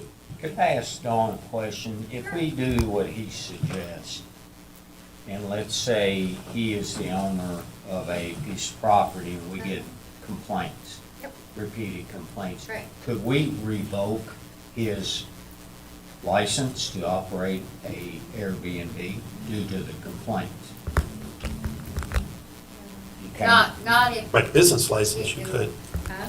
My business license, I We guess you can, could. we don't have anything in place that would allow us to revoke your business license except for non-payment, License. your license. Understood. But Whether it's Or practicing law or payment for whatever. other things of. To the city manager's point, what happened, okay, he's talking about, what kind of complaints? You talking about loud? Yeah, noise? parties. Okay, Or Or parking. Parking issue. okay, now, if we had that same kind of, even in the neighborhood, if we got that same kind of issue come up, what would we do to the people in the neighborhood? What's our remedy? Right now, let's use parking cars in the front yard if it's not on hard pavement, right? We don't have anything that, No. says you can't park on, in a front yard. Okay, well, let's use another example. What if the Airbnb renters park in front of somebody's driveway? Right now. It's No, a if public it- street, if it's it a parks public in front- street. If it parks in front of somebody's driveway. Yeah, we can have it towed. Then we can tow it because it's blocking the driveway. Yeah, but as long as it's on city, it Right. doesn't make it. Can we have an ordinance just for Airbnbs, a special license, just for Airbnbs that can be revoked? I mean, that's what I have. I think that would be sort of a due process sort of issue. Well, and that's Um, what the conditional use allows. The conditional use, and one of the reasons that we put the conditional use in would be so that, owners, it would take 2 complaints before it could even come back to BOZA. And then BOZA, at that point, the owners should come in and state their case. But, you can vote this down. I mean, we did this ordinance because we were requested to do it. We took the county zoning, we put our zoning portion to this for a city, not a county. You can vote this down. We can look at it. But, Mayor, or city manager is correct. If we start getting complaints, and really, he says they're civil complaints. Yeah, with That neighbors they're almost sue neighbors, civil. yeah. Civil suit All over for the, right now, I can't imagine. there's nothing we can do much on it, but So I think there are a few issues. So I agree with a lot of what you said. I disagree with some of the stuff you said. Certainly. I don't agree with the preemptive rules argument, because if we were to create a new street today, for example, I have a hard time believing we wouldn't assign a speed limit to it before we released it to the public for traffic, things like that. I used to live in a neighborhood, and I love my neighborhood, I love my neighbors, and there were a lot of retirees. And then when they started to pass away and their houses, and I know it's not the same, but when their houses became rental properties, it became an everyday nuisance to my life, especially with having 5 rental properties around me and people that were different there all the time. And it's not necessarily somewhere I wanted to raise my family. And so I kind of understand the conditional use argument. However, some of the points that you've made about the individual line items, I totally agree with. I think the occupancy rate, I think that if that's a direct quote from the county, I think they missed the mark. Because the occupancy rate in there, as far as double the number of rooms plus 2, what if it's one big studio apartment that has 3 sets of bunk beds that they're trying to rent? That's not good forethought in there. And so for that reason, I wouldn't want to pass that specific line item or a few of the others that are in there. So I think you raised some really good points, and enough to make it an issue that might require further consideration. I'm not sure. How does the rest of the commission feel about where we're at with this? We have a motion and a table on the floor. Well, first, I kind of, That's a motion and a second. I kind of agree with you on some of that. Like I said, if he's got an Airbnb and it's small, I don't care if they said they can get a family of 7. Let them, if family of 7 can get in there. If it's too small, they're not gonna rent it again. So that's just business. It's business. So I'm going over here where the big one is. It's got 7 bedrooms, so we'll rent that one. So I think all that is shake out. Some of that stuff like that we shouldn't have in the ordinance. But if there's some stuff we do need to have in the ordinance, I think we need to table it and take a better look at it and see what we really need. Telling people how many occupants that can be in your place. I within a certain point, because I see Chief Dixon's back there in the back, occupancy is important within a certain point. I just think that if we're limiting ourselves to the words on that particular piece of paper that says we're kind of hamstringing ourselves into a situation, doesn't allow as much freedom as some people might need. And so I'm not in disagreement with you. I think it might benefit to take a look at it, make sure that we pick out exactly the most important parts of it, and make sure we can bring something together to pass that. But some of the other more restrictive elements we give a little bit more consideration to. I think could so, be the too. way to go if that's what you're saying. That's just me. I don't know what you. I'm of the mindset that we can cut out as much of the red tape of this as possible. I'd be for that. I just hate it to be a burden. This seems like such an easy turnkey business for somebody in Henderson to start and run. And if we keep throwing more and more red tape at it, that's something I'm not. It's not very profitable, I can tell you that. And I will say too, Mr. Mayor, you mentioned rental properties. I bet they weren't short-term rentals, because studies have shown that if short-term rentals come into an area that needs gentrification happens way faster, like in Memphis. So, like in Nashville, correct. The gentrification is what we need to have happen in some of these neighborhoods. Gotcha. Well, thank you for coming before us. I think, does anybody else have any questions or comments for Kurt? I'm always in agreement, less is more, you know. I don't find a lot of the arguments persuasive. I'd be more than happy to look. Before we do vote to do anything, is there anyone else in the audience who would like to comment on the short-term rental policy that's before us, or have any questions before we decide which way we'd like to go? Could I make a comment? Sure, please come up. I agree with so much of what Kurt said. There are a few things that I disagree with. And one thing that I just want to note, just to offer a different perspective. So if I'm just thinking about this from a tourism director's point of view, and how do we get as many folks in our overnight accommodations, paying that transient room tax as possible, then yes, I say cut out all the red tape. I think Kurt and I both agree, of course, that it's important that we have record of who these folks are, where these properties are, and that they're compliant with all the things that businesses need to be compliant with. But whenever I think about tourism and how it functions in our community holistically, we need our residents to be such a fan of visitation to our community so that they continue to support projects like the distillery, for example. And if that means we have companies, because that's Airbnb, you know, short-term rentals in general. Like I have a friend who just quit his day job and all he's doing is buying properties in his town to convert into short-term rentals. So it is a business. So if I'm buying properties in residential neighborhoods, I see where the conditional use permit could make our residents feel a little bit more comfortable, you know, that they have a say. Just something to consider. I want our residents to feel as supportive of the tourism industry as possible. And if they feel like one after another in a residential neighborhood, they're converting into overnight accommodations, which is a business, a lot of out-of-town investors, like Kurt said, which is not a bad thing.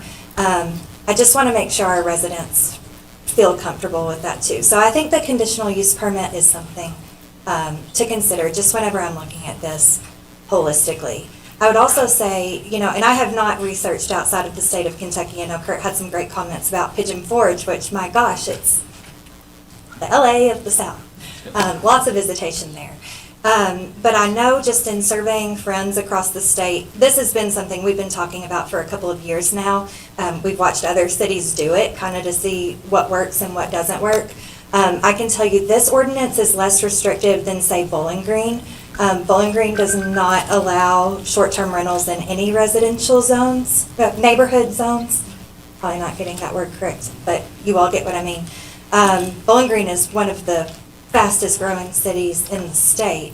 And then whenever you look at what Georgetown, for example, has done. Georgetown, I think this ordinance really mirrors Georgetown's. Henderson County should. They are, I mean, in the words of my counterpart in Georgetown, these short-term rental owners are tripping over each other because they are growing so quickly. And I think if you have a solid business plan, because that's what this is, you're going to be willing to go through the process that businesses are required to go to. So I agree with most all of what Kurt said, but I think we just need to consider it from all angles. So those are my comments. Well, thank you. Before you leave, does anybody have any questions for Abby while she's up here? I had one. Yeah. Is the Tourist Commission's kind of goal in pursuing this just to make a clear path for people, or is there? I think a clear path is very important because I get the question sometimes, and you know, the answer that we give is different than what they've heard elsewhere. So I think the clear path is really important. I think it's definitely important that these businesses are registered as businesses so that we know, you know, we have a responsibility to help keep up with the records of what transient room tax is coming in and what's missing. And what Kurt said is true. With the small number of short-term rentals that we have, it is pretty easy to Google or, you know, search on VRBO right now.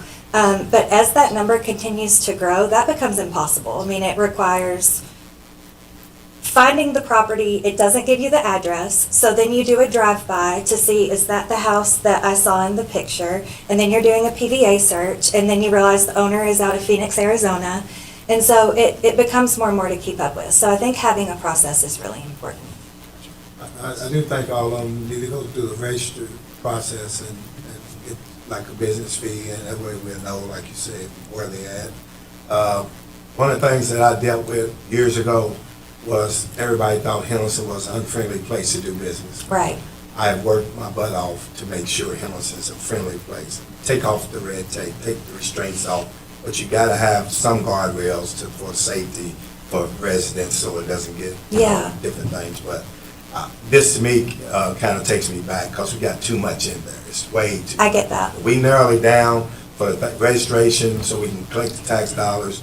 I think the police, we got a great police force. I think they can handle young kids having a party with loud music. You know, that happens in the neighborhood sometimes. This graduation is gonna be some parties, And they're gonna have to go out to some teenagers who are just gonna be, maybe it's 2 o'clock, need to start coming back down, so. And we want this segment of our market to grow. I mean, this is what people are looking for, so we want it to grow. We just want it to grow in a way that everyone in our community feels comfortable with, and that makes sense. And I wasn't comfortable with Ubers, Yeah. My daughters up in New York said, I'm calling an Uber, so what's that? It's gonna be a stranger pull up. I said, well, I don't wanna get in. I want a taxi cab, a real cab, But now, everywhere I go, hey, Uber's just, he's around the block, So things are changing. It is. Airbnb is changing things, like you said. They're in neighborhoods and residential neighborhoods where people have never seen stuff like that before, so. So in order to draw this to a close, I'm going to ask each individual commissioner to do me a favor. What I'd like to know from you now, and then Dawn will lean on you for how to take care of this motion that's on the floor. What I'd like to lean on you for now is if you could answer 2 questions. One, if you could answer for us, are you in favor of narrowing this down? And 2, what are your thoughts on conditional uses in neighborhoods? And I'll start with Commissioner Vowles. If you could answer those 2 questions, and we'll go down the line.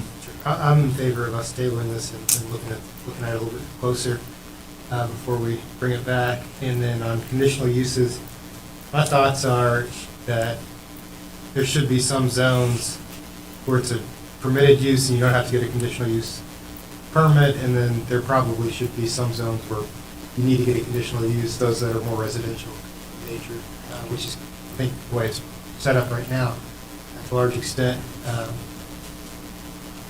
Those are my thoughts. Thank you. Commissioner Pruitt, should it be narrowed? And yeah. do you believe that we should consider conditional use in certain areas? Well, I think we should narrow it down, and I'm not a component of telling people or trying to control people what they can do with their own property and money. If you own the land, I don't think just because you don't own every piece in your neighborhood, you can't control every piece. So I think if a person wants to open up an Airbnb, they should be allowed to, without restrictions. Okay. Because you can't control the neighbor, what the neighbor does with his land. Thank you. Commissioner Witt, those 2 questions, sir. Yes, Yes and yes. Okay. Commissioner Thomas? Yes and yes. Yep. Okay. Okay. And then. Before you get to Dawn, I know I don't get a vote, but I would ask you not to table this. Vote it down and bring back a new one because it messes up my numbering system. No, It's not I just move- that. I Wait a move minute. that we, No, Well, no, no, we've got a no. motion, we've got a Okay, motion on I'm the sure you floor. motion. Okay. It's not just that Marie's numbers. This is a zoning ordinance by law. This ordinance has to go for a public hearing in front of the planning commission. Gotcha. So there's no tabling allowed. Just You in the won't- back. if you Roll won't call. in the Just going back to public them. layout. Yep, okay. Okay, and then just for the record, just so we all have a good understanding, I'm also in favor of narrowing the scope a bit and taking out some of the things that we do not have to put in there that are not safety concerns. And I'm also okay if we consider conditional use permits for certain neighborhoods, just to make sure, because I do have some concerns that Commissioner Witt brought up a really good point earlier. It's going to be really hard to undo it later if we get into a situation where we have a dozen, especially if they're side by side and people don't want them and they're grandfathering issues, stuff like that. So with that, the motion on the floor is to approve this specific ordinance. Marie, can you please call the roll? Commissioner Thomas? Nay. Commissioner Pruitt? Nay. Commissioner Witt? Nay. Commissioner Vowles? Nay. Mayor State? Nay. Next up, we have an ordinance amending the fiscal 2024 budget. Okay. This is a long one. Let's see, this is that long one. Guys, sit back and get a drink. Ordinance number 16-24, ordinance amending budget and appropriation ordinance. An ordinance amending budget and appropriation ordinance for the fiscal year commencing July 1st, 2023 and ending June 30th, 2024 for the city of Henderson, Kentucky. Whereas on June 13th, 2023, the City of Henderson adopted its annual budget and appropriation ordinance for the fiscal year commencing July 1st, 2023, and ending June 30th, 2024, being ordinance number 14-23. And whereas the City Manager recommends that the following additional amendments be adopted. Now therefore be it ordained by the City of Henderson, Kentucky, that ordinance number 14-23 is amended as follows. Number 1, General Fund Administration, $4,159,720. Finance, $3,157,070. Fire, $9,051,670. Parks and Recreation, $1,933,680. Police, $9,856,710. Public Works, $3,357,810. Information Technology, $1,062,750. Other, $1,950,590. Transfers, $6,669,000. Total, $41,199. Number 2, there is hereby appropriated from the general and special fund accounts of the City of Henderson and allocated to the various funds of the city the following amounts. General fund expenditure total, $34,530,000. Transfer to PWI, $1,410,000. Transfer to Mass Transit, $556,000. Transfer to Construction Fund, $1,869,000. Transfer to Emergency Communications, $676,000. Transfer to Police and Fire Pension, $333,000. Transfer to Civil Service Pension, $74,000. Transfer to Cemetery, $320,000. Transfer to Bond Fund, $1,431,000. Total General Fund, $41,199,000. Natural Gas Fund, $22,544,000. Health Reimbursement Arrangement, $250,000. Civil Service Pension Fund, $80,000. Police and Fire Pension Fund, $333,000. Cemetery Fund, $618,000. Health Insurance Fund, $9,256,000. Bond Fund, $8,700,000. Public Way Improvement Fund, $2,162,000. Construction Fund, $27,224,000. Art Operating Fund, $1,840,000. Sanitation Fund, $5,755,000. Emergency Communications Fund, $1,851,000. Tourism Commission Fund, $265,000. Community Development Fund, $680,000. Police Investigation Fund, $102,000. Number 3, the number and classifications of city employees as recited in the annual budget is approved as presented. Number 4, the city manager is authorized to hire an additional 2 police officers when it is deemed necessary by the chief of police and the city manager due to the length of training necessary for this position. Number 5, the city manager is authorized to hire an additional 1 firefighter when it is deemed necessary by the fire chief and the city manager due to the length of training necessary for this position. Number 6, the city manager is authorized to hire additional non-hazardous duty personnel for key positions when deemed necessary for succession training purposes, and the expenditures for the additional hires do not exceed the appropriations granted. Number 7, this ordinance shall be effective as of July 1st, 2023. This ordinance of amendment shall become effective upon its legal adoption. We have a motion to approve, please. So moved. Second. We have a motion and a second. Any comments, questions? Roll call, please. Commissioner Thomas? Aye. Commissioner Pruitt? Aye. Commissioner Whitt? Aye. Commissioner Vowles? Aye. Mayor Staten? Aye. Next up, we have an ordinance regarding annexation. Ordinance number 17-24, ordinance regarding annexation. An ordinance annexing certain unincorporated territory to the city of Henderson, Kentucky, located in Henderson County near the intersection of Old Corridon Road and Kentucky Highway 425 bypass, containing parcel ID number 46-10 or 2340 Old Corridon Road, and consisting of approximately 56.250 acres. A motion to approve, please. Do we have a second? Second. Do we have any comments, questions, suggestions? Roll call, please. Commissioner Thomas? Aye. Commissioner Pruitt? Aye. Commissioner Witt? Aye. Commissioner Vowles? Aye. Mayor Staten? Aye. Next up, we have a first reading of an ordinance amending the Code of Ordinances relating to parking.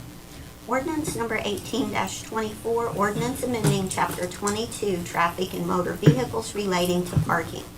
An ordinance amending Chapter 22, Traffic and Motor Vehicles, Article 2, Parking, Stopping and Standing, Division 1, generally, repealing Section 22-53, removal of chalk marks used for enforcement of parking violations prohibited, and Division 2, Parking, repealing Section 22-63, evading time limitations prohibited, adding a new Section 23-63, disabled parking, revising Section 22-64, fines, revising Section 22-66, residential parking permit, Article 3, trucks, revising Section 22-113, parking generally, and Chapter 25, waterways, Article 2, Second Street Boat Watercraft Trailer Parking Facility, Division 2, Boat Watercraft Trailer Parking Permit, revising Section 25-33, penalty of the Code of Ordinances of the City of Henderson.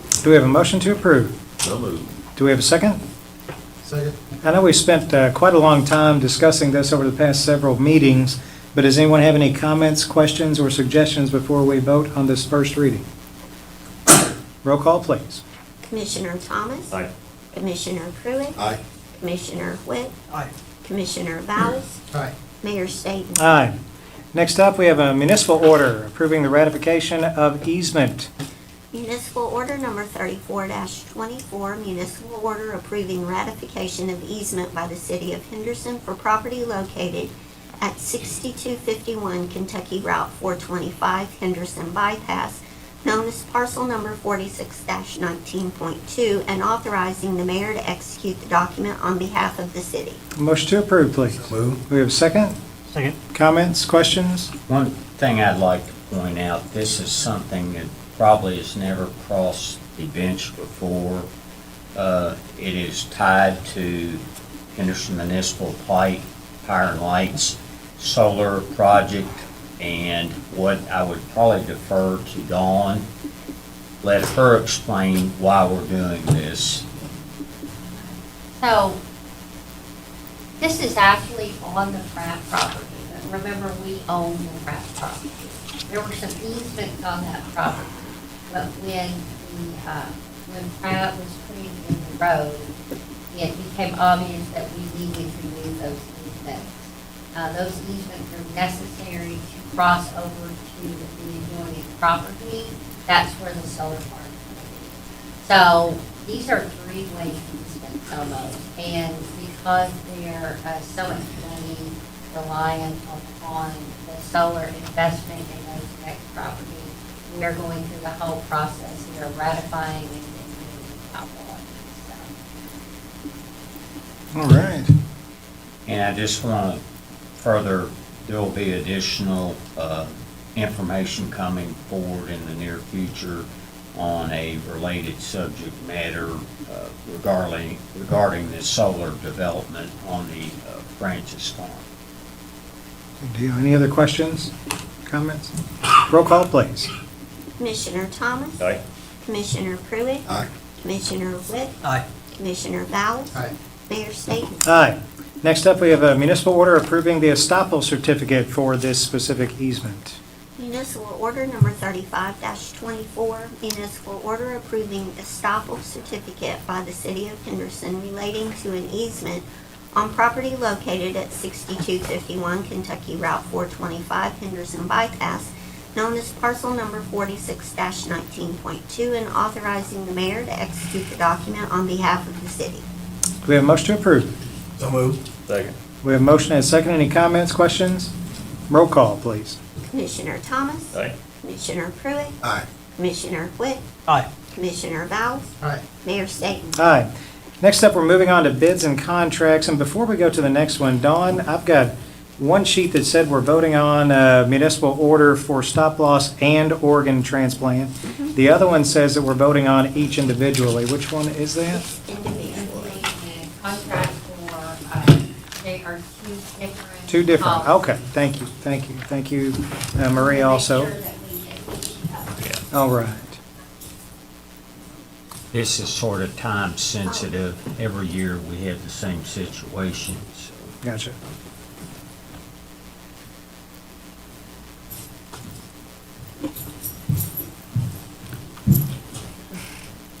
And if he's not on there, I don't think it's the end of the He's world, there. because I He's think right we've, there. okay.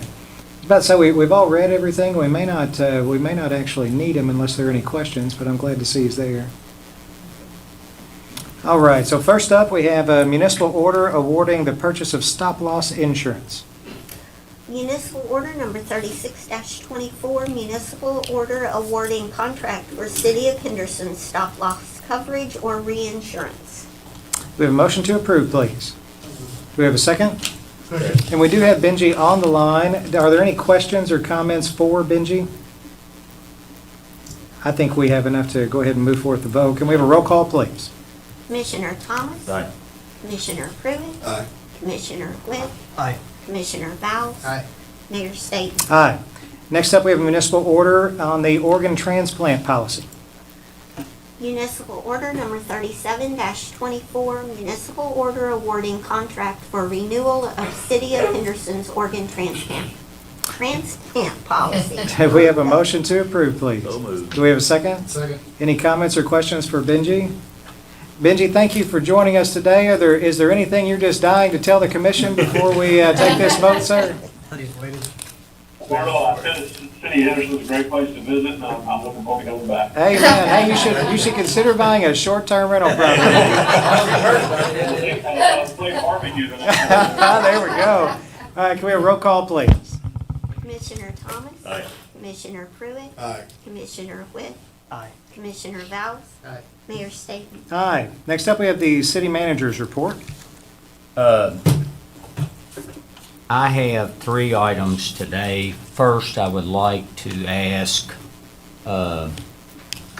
Steve Gibson, David Steele, and Brian Williams to come up and talk a little bit about the inner city items that y'all have completed in the last few months. Don't everybody jump at once. Yeah, you need to take some credit, David. You keep his in the trash can. Okay, you got your PowerPoint?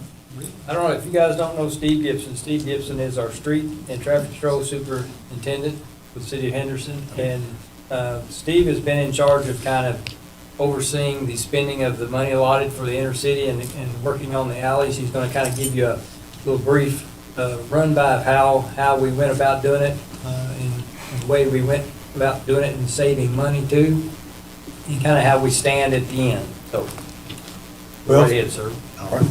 Well, alleys, of course, they continue to need trimming and maintaining, but then last fall, we did a big push to really trim them really far back and just really make it a lot nicer. So I sent my guys out to get anything that was low that they could reach, maybe even with a pole saw, and trim back as far as they could. And then later on, we got Halter involved with the city, and they cut all the stuff that was high, anything that was dead or anything that might fall in the way. I did have some pictures, before and after pictures. Some of those pictures came from Google Earth because we started in the fall when no leaves are on the trees. That's when you can really tell a big difference. Is it a PowerPoint or where is it? Yeah, it's a PowerPoint. I think if you put it on. Before it gets on, I just like to say to you guys, the alleys over on the east end where I live, Yes. they're awesome. You can see down through there. It makes it safer for kids who are trying to walk over to John Earl's Dairy Bar, and when they walk through the alley, it is clear. It is nice. Well, thank you. I had somebody reach out to me, and I don't want to give away what building she was talking about because I give away where she lives, but she came up to me and said, I can see such and such building that's a block and a half over, and that's the first time I've been able to see that since like 2010. That's you right. know, and It's yeah, cut back. yeah, They did yeah. the job. It's an ongoing process, because my goodness, it just grows like a weed. Yeah. And, we try not to cut on people's property, but sometimes the more you can get it clear, because it's just gonna grow back. So It we looked try to, good. we really, this time tried to really. They did a good job. Steve, Well, it's a young guy, Travis, you put it on the. Brian, what percentage would you say Okay. we are complete Okay, as with the far as money As far as allocated? the trees, we stopped just short of the 30,000 that we were allotted to use, so we stayed within our means. We're probably somewhere in the 80 to 85% having the tree part done.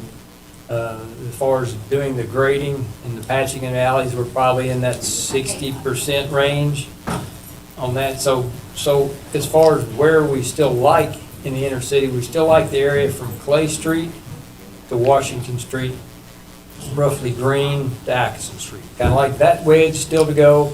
And then there's a smaller wedge over around Wright Street, Young Street that we haven't been in yet either. But the biggest majority we've gone through. So in next year when we do this again, with a allotment of money, and I'm just gonna throw out just a guess number from just kind of what we've done with this 30, I'm saying, somewhere comfortably, I think 12 to 15, I think we should be able to finish everywhere that's in our boundaries with everything we've got done, and we'll have it all completed. It is like, as Steve has said too, that it'll continue to grow, so this won't, we've done them well enough this time that it'll be good for, I'd say a couple of 3 years anyway.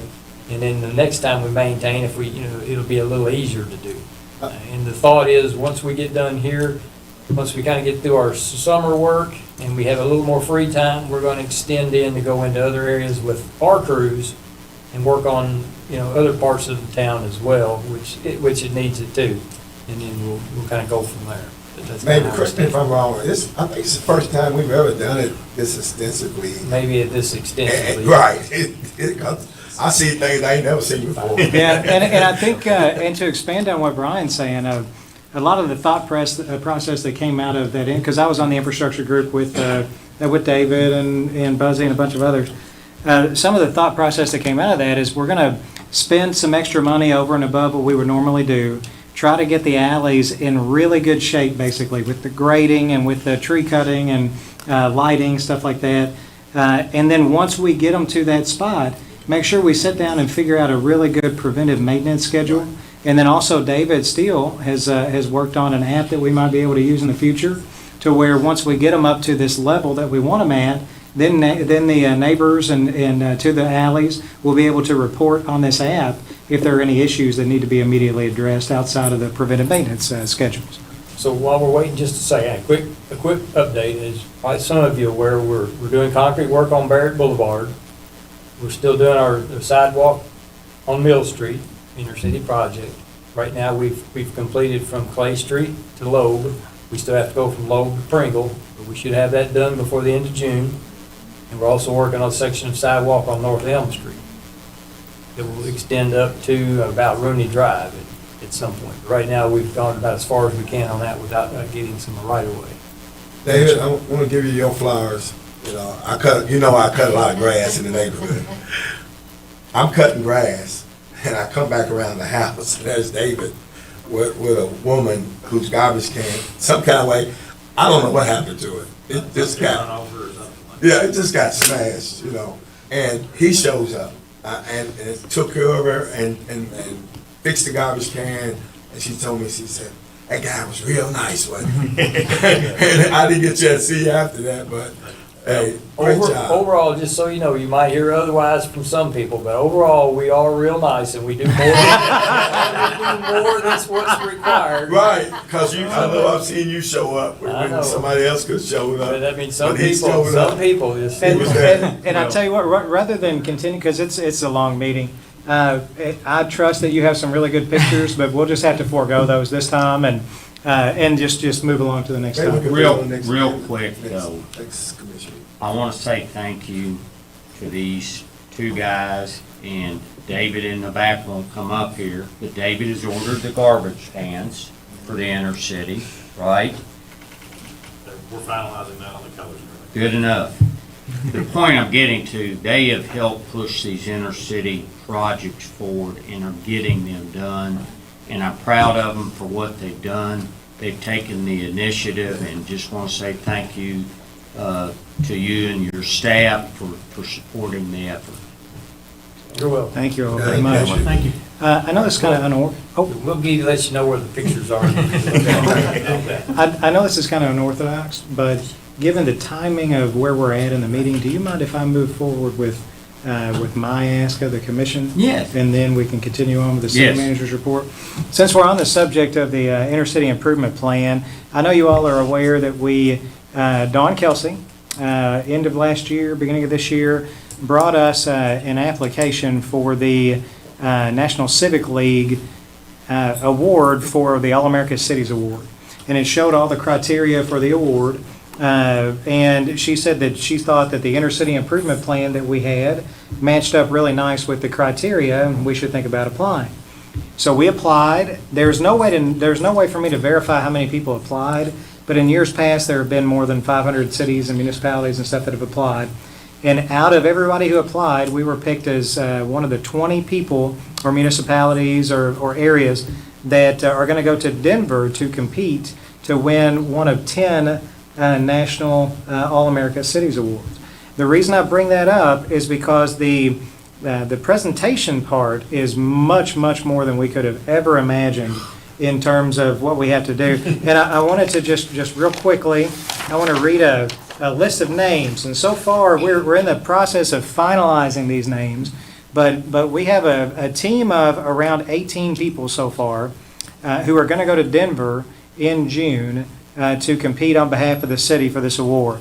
Abby Dixon, Austin Vowles, Bobby Joe Marks, Bobby Jarrett, Chad Thompson, Dawn Kelsey, Jeremy Conrad, Kevin Gibson, Marcos Nicholas Jr., Michelle Chappelle, Miyoshi Holloway, and her son Kadrian, Nivea Carter, Robert Pruitt, Steve Gold, Tammy Sutton, Teresa Ritchie, and Trace Stevens are all so far planning to go. And there may be one or two more people that join them. The reason I bring that up to the commission is there's an expense to fly everybody out there, to house them, and to be part of this committee for the props, for the presentation, everything else. And it's not cheap.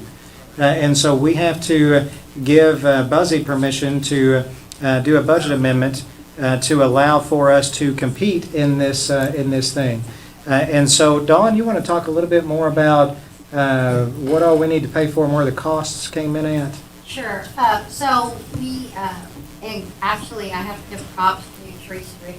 You all know Teresa. She's my assistant. She's done the legwork on the travel arrangement. So she's been able to work a deal where we can fly Southwest out of Nashville and to Denver and come back and to take us down there by vans. We have to, every person who goes is registered for the conference, and then we stay at the hotel. And they've given us a really good rate on the hotel for each of the individuals to stay in the hotel. And then Abby Abby and Teresa and some other people are working on our props. But actually, this is not a PowerPoint presentation. This is a presentation where we're instructed to bring our application to life. And we've been watching the other presentations that have won, and they all have props. So we're working on props as well. So those are the items, and then just the per diem cost as well. And so we have 4 nights in hotel, and there and back plane tickets and meals, going to add up to about $2,000 a person, and we've got roughly 20 people going.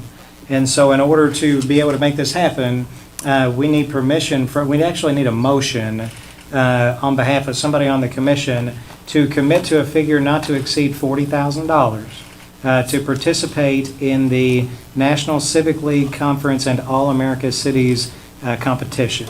And before we get a motion, are there any questions or comments that any of you guys might have? If we are one of the, just to get accepted in the top 20 is awesome. And if we happen to win, to have that on your resume as a city would be awesome. So I'll make the motion that we not exceed 40,000 and give city manager permission to do that. I'll Okay. second that. Now, can this lead to helping us out in grant work in the future?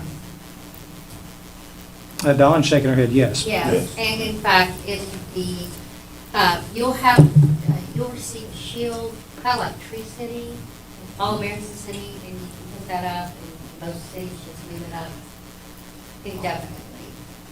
So, in economic development, I'm sure that they will use that in their marketing. Abby, I'm sure will use that All-American designation in her marketing if we're one of the 10 successful. Only 5 other cities in Kentucky have ever received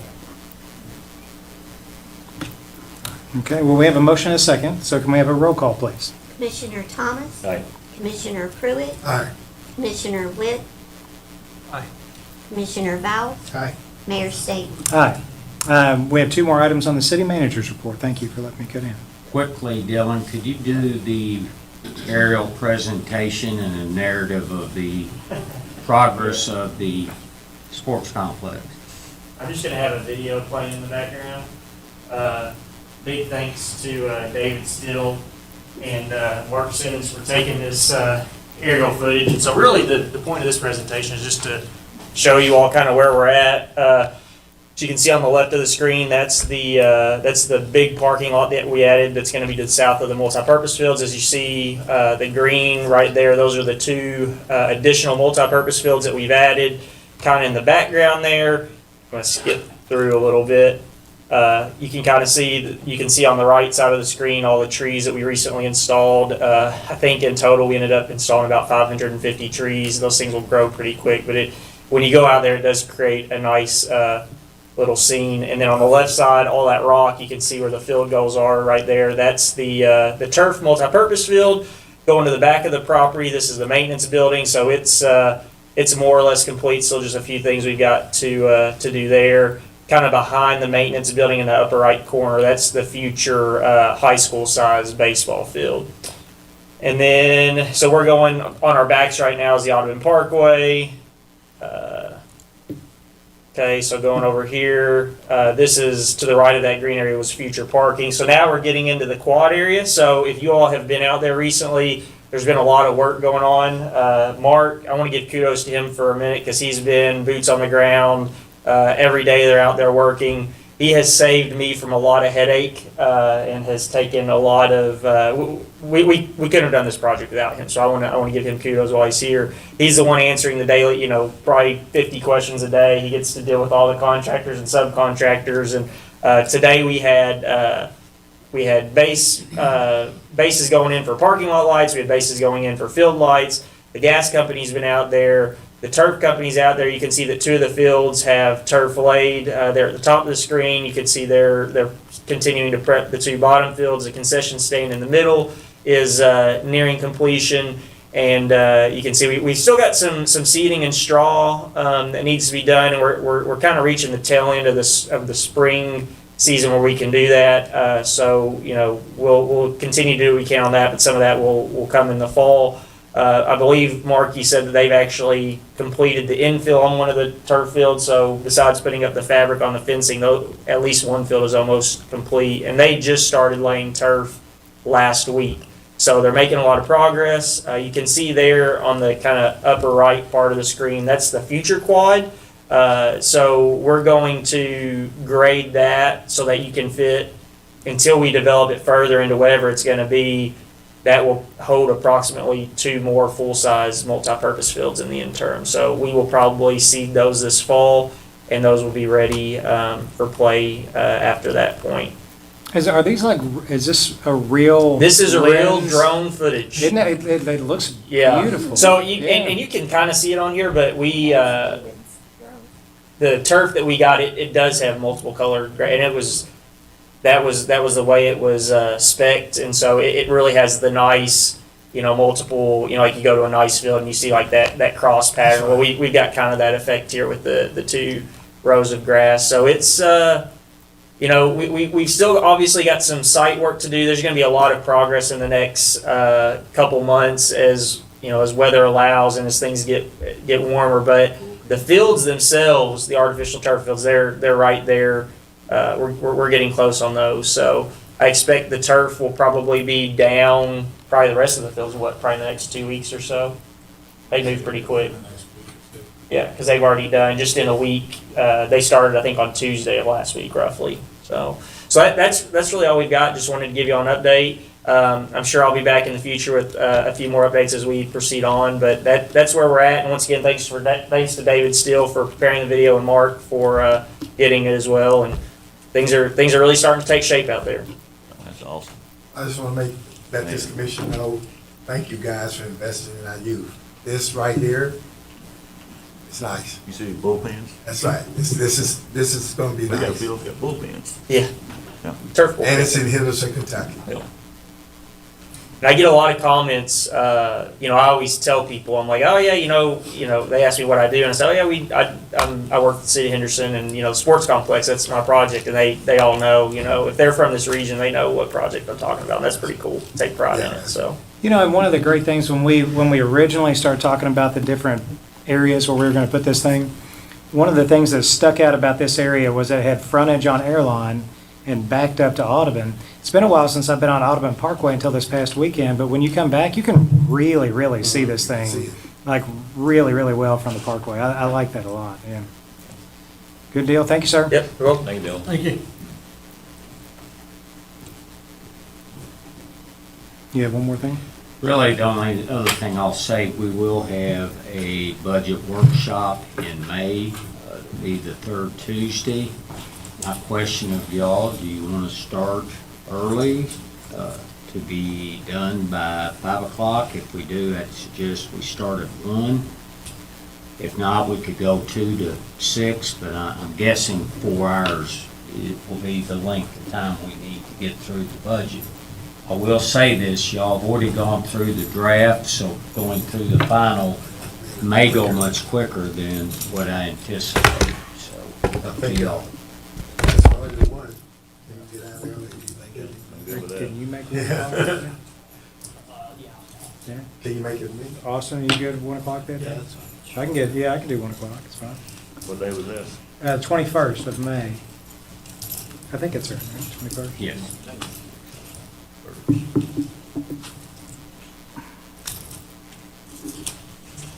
That's all I had. So 1 to 5 is what I'm putting on the notice? Or Just 1 1 o'clock? o'clock, yeah. Yeah. They're stating before we begin, this is probably a 20 to 30-minute presentation. Just want to make sure that we want to go forward with it tonight, or if Well, here's time the- is somewhat of the essence with this, but Here's the situation, is this particular one, we have a need to get right on top of it, so if you guys can stay an additional 30 minutes, then But We can run if through it as if quick as not, we we can. can hold off, but the governor signed a bill last week, and so that kind of increases our timeline, or it moves up our timeline on things. if we have members who need to leave early, then we could still move forward, is that right? Yeah, I mean, I just wanted to know if you all wanted to wait till the next meeting before I began. So, I think it takes some time to go through Because it involves zoning and a bunch of other things, I mean, and we've got people kind of chomping at the bit to try to get one up before we have rules in place, and so I think. I will I think we tell should you go ahead and, that yeah. Steve has already received phone calls. Yeah, I think on we this. should, I just want to make sure. is that okay with you guys, or are you You all all able want to to take stay? a break before we Whatever. start? Y'all good. I gotta pray, One of the things. I'm pretty sure we're on soccer. Oh, yeah. Alright. Let's Well, do it, guys- and alright. if anybody needs to excuse themselves, then we'll just make that happen. Okay. Y'all go ahead. Oh, okay. I'm trying to help you out. All right. Austin, Medical are you looking to stay? cannabis. Okay, because we're gonna need a quorum after this to vote on something later, so I just want to make sure we got at least 3 people to stay. Okay. You ready? Yes. All right. So as you all know, medical cannabis in Kentucky was legalized to begin on January 1st, 2025 last year. And it allowed patients who have qualified diagnosis and who receive a medical card to be able to purchase medical cannabis. A qualifying medical condition under the statute is any type of cancer, any type of chronic severe pain, seizure disorder, epilepsy, multiple sclerosis, muscle spasm, or other spasticity, chronic nausea that hasn't been able to be treated other ways, post-traumatic stress syndrome, and then there's a catch-all. Medical conditions that the Kentucky Center for Cannabis believes and can demonstrate will get relief from medical cannabis. You all probably saw that the governor's task force tried to expand the list of diagnoses and brought it in front of the legislature this session, but it did not pass. Pretty much covers everything right there. So to get a medical cannabis card, you have to be a Kentucky resident. Can't be a resident of Indiana and try to come to Kentucky to get it. You must be a resident of Kentucky. You have to be 18 years or older, or if you are a child that needs medical cannabis, your parent can apply to be your caregiver under the law. You cannot be convicted of a disqualifying felony offense, and we'll get into that in a little while. You'll have to have a written certification from your medical practitioner that you have a diagnosis that qualifies, and then you apply to the state. So after all that, you have to pay a fee to the state and you apply for the state. I will tell you that the medical cards are electronic. You can have it on your phone. And there'll be barcodes on those phones, and those or on your card on your phone, and those barcodes will be read. Restrictions on, went too far. Restriction on card holders.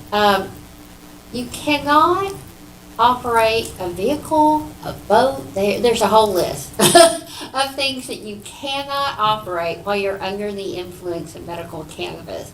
You cannot keep medical cannabis in arm's reach when operating machinery. And in fact, if you're operating a car and you have medical cannabis in the car, you have to have a two-prong to be able to get to your medical cannabis.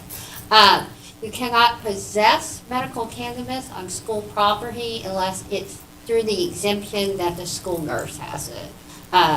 There is an exemption in the law that allows students to receive medical cannabis at school, but it has to go through the nurse's office. You cannot possess or use medical cannabis at a correctional facility or on any federal property. Under Kentucky law, you cannot smoke medical cannabis. It cannot be used via smoke. You cannot grow your own medical cannabis unless you actually become a licensor, which most people won't do that. You can't use medical cannabis if you're not a qualified patient. And you cannot consume medical cannabis by vacating on any form of public transportation at any public place that's defined under Kentucky state law or any places of public accommodation. Kentucky boasts that it has the most conservative medical cannabis law. So as you can see on the restrictions that are written into the law, it is very restrictive to meet that goal that the legislature had. So in the law, it was very focused on letting local government decide how you all want to do medical cannabis. And you can't prohibit the use of medical cannabis in your jurisdiction, but you can prohibit the sale or the licensing of the businesses that are in your territory. Or you can prohibit it. You can enact an ordinance, a resolution that places it on the ballot. So if you all don't want to decide, and if you feel like the local option would be better, you can enact the resolution to send it to the ballot. if you prohibit medical cannabis by ordinance, then there is a public referendum that is allowed. So the public could come in, file a petition, and get it onto, with the appropriate signatures, get it onto the ballot. But before you move on, so in the interest of time, can I go ahead and ask for an indication of interest, if you know, of the three options that Dawn just presented to us? We could prohibit it, and then a referendum vote would be allowed. We could take it to a referendum vote on purpose, or we could allow medical cannabis dispensaries in Henderson. Do you all have a lean or a heavy lean one way or the other on any of those three options? I lean toward allowing. Me too. I think that's going to be unanimous. So I think on that particular question, I think we're going to move forward with the idea that we're going to allow for medical cannabis dispensaries. All right. Well, if the city doesn't take action, then it defaults to allowing it. Gotcha. So, and if the county should prohibit it and we haven't done anything, then you will have to take, and you all want to do it, you have to take action. Just trying to see where I am. Okay, on the local option, the city can allow medical cannabis and you can enact ordinances that are not less restrictive, but you can make ordinances that are more restricting as to time, place, and manner. And under the new law that was just passed last week, cities can establish a reasonable local fee for medical cannabis to compensate for any additional costs caused. We don't know what those might be, and our recommendation at this time is that we not look at that and we explore what other communities are looking at for that. So that would be our recommendation as to the any local fee on that. Yeah, I agree with that. There are 5 types of medical cannabis businesses. With the fees, is it? Huh? We can just do whatever we want with the fees? It's not, there aren't any guides at all? It says to compensate us for the use of medical cannabis in our community. And that's one of the reasons that we're saying let's take one step back and wait and kind of ferret out what that really means. Sure. There are 5 types of medical cannabis businesses under the Kentucky state law. Cultivators, dispensaries, processors, producer, and medical cannabis safety compliance facilities. Those are just labs that test. So, on every one of those businesses, the state has these 3 laws. It cannot be placed within 1,000 feet of any existing schools or daycare centers. It cannot, it has to be licensed by the Cabinet for Health and Family Services, and you must be 21 years old or older to work there, and you cannot be convicted of a disqualifying felony, just like you can't get a medical card if you're convicted. That means you can't be a violent offender, and you can't have a drug felony within the last 5 years. So, I go through these quickly. A cannabis cultivator, in its simplest terms, is the grower of the cannabis. So it's your person that goes out and plants the cannabis, either for the actual plant or to get the seeds, to sell the seeds. One thing that I think is a misnomer is that by state regulation, all cannabis activities have to be in an enclosed facility. So you can't drive down the road and see a cornfield. You will not see that with medical cannabis. It must be by law in an enclosed facility. So either a greenhouse or a grow house. And then the same regulations. Also, facilities have to have security in place. There are different tiers as to the types, but we don't really care about that because that goes to the licensing fee you pay the state, not to us. So, cannabis dispensaries, these are the places where you will go and buy your medical cannabis if you have a card. They can only sell medical cannabis, they can only sell educational materials or accessories for that, or a branded merchandise for that business. A lot of people think that they're gonna walk into a regular drugstore and be able to buy this. That is not what a medical dispensary is. It will be a standalone business, and the only thing you'll be able to buy in there is medical cannabis. Let's see, and they do allow drive-thrus, just in case that was something we didn't know. A cannabis processor, this is the company that goes and takes the plant and turns it into a form, the medical cannabis form. So that's all that is. Same regulations for them really as cultivators, but they have to have secured areas for loading and unloading the product. A cannabis producer is a cultivator and a processor in one. So these are big corporations that come in and they have grow houses and they have the processing facilities. I will tell you that it was announced last week on Friday that there will be no producer licenses issued initially. So right now, that's not something, we need to go ahead and zone for it, but it's not something that we're really gonna see for a while. And then the final one is a safety compliance facility. It's really the lab. It's the lab that tests these products. So it has to be independent from all other cannabis businesses. So that's the biggest thing. There are regulations as to who can own it and who can work in there, but those are all state regulations that we will not get into. So, as you all probably heard last week, House Bill 829 passed the legislature on the very last day. House Bill, and then the governor signed it and issued emergency regulations last Wednesday, I think. So, this is what has accelerated all of our timelines.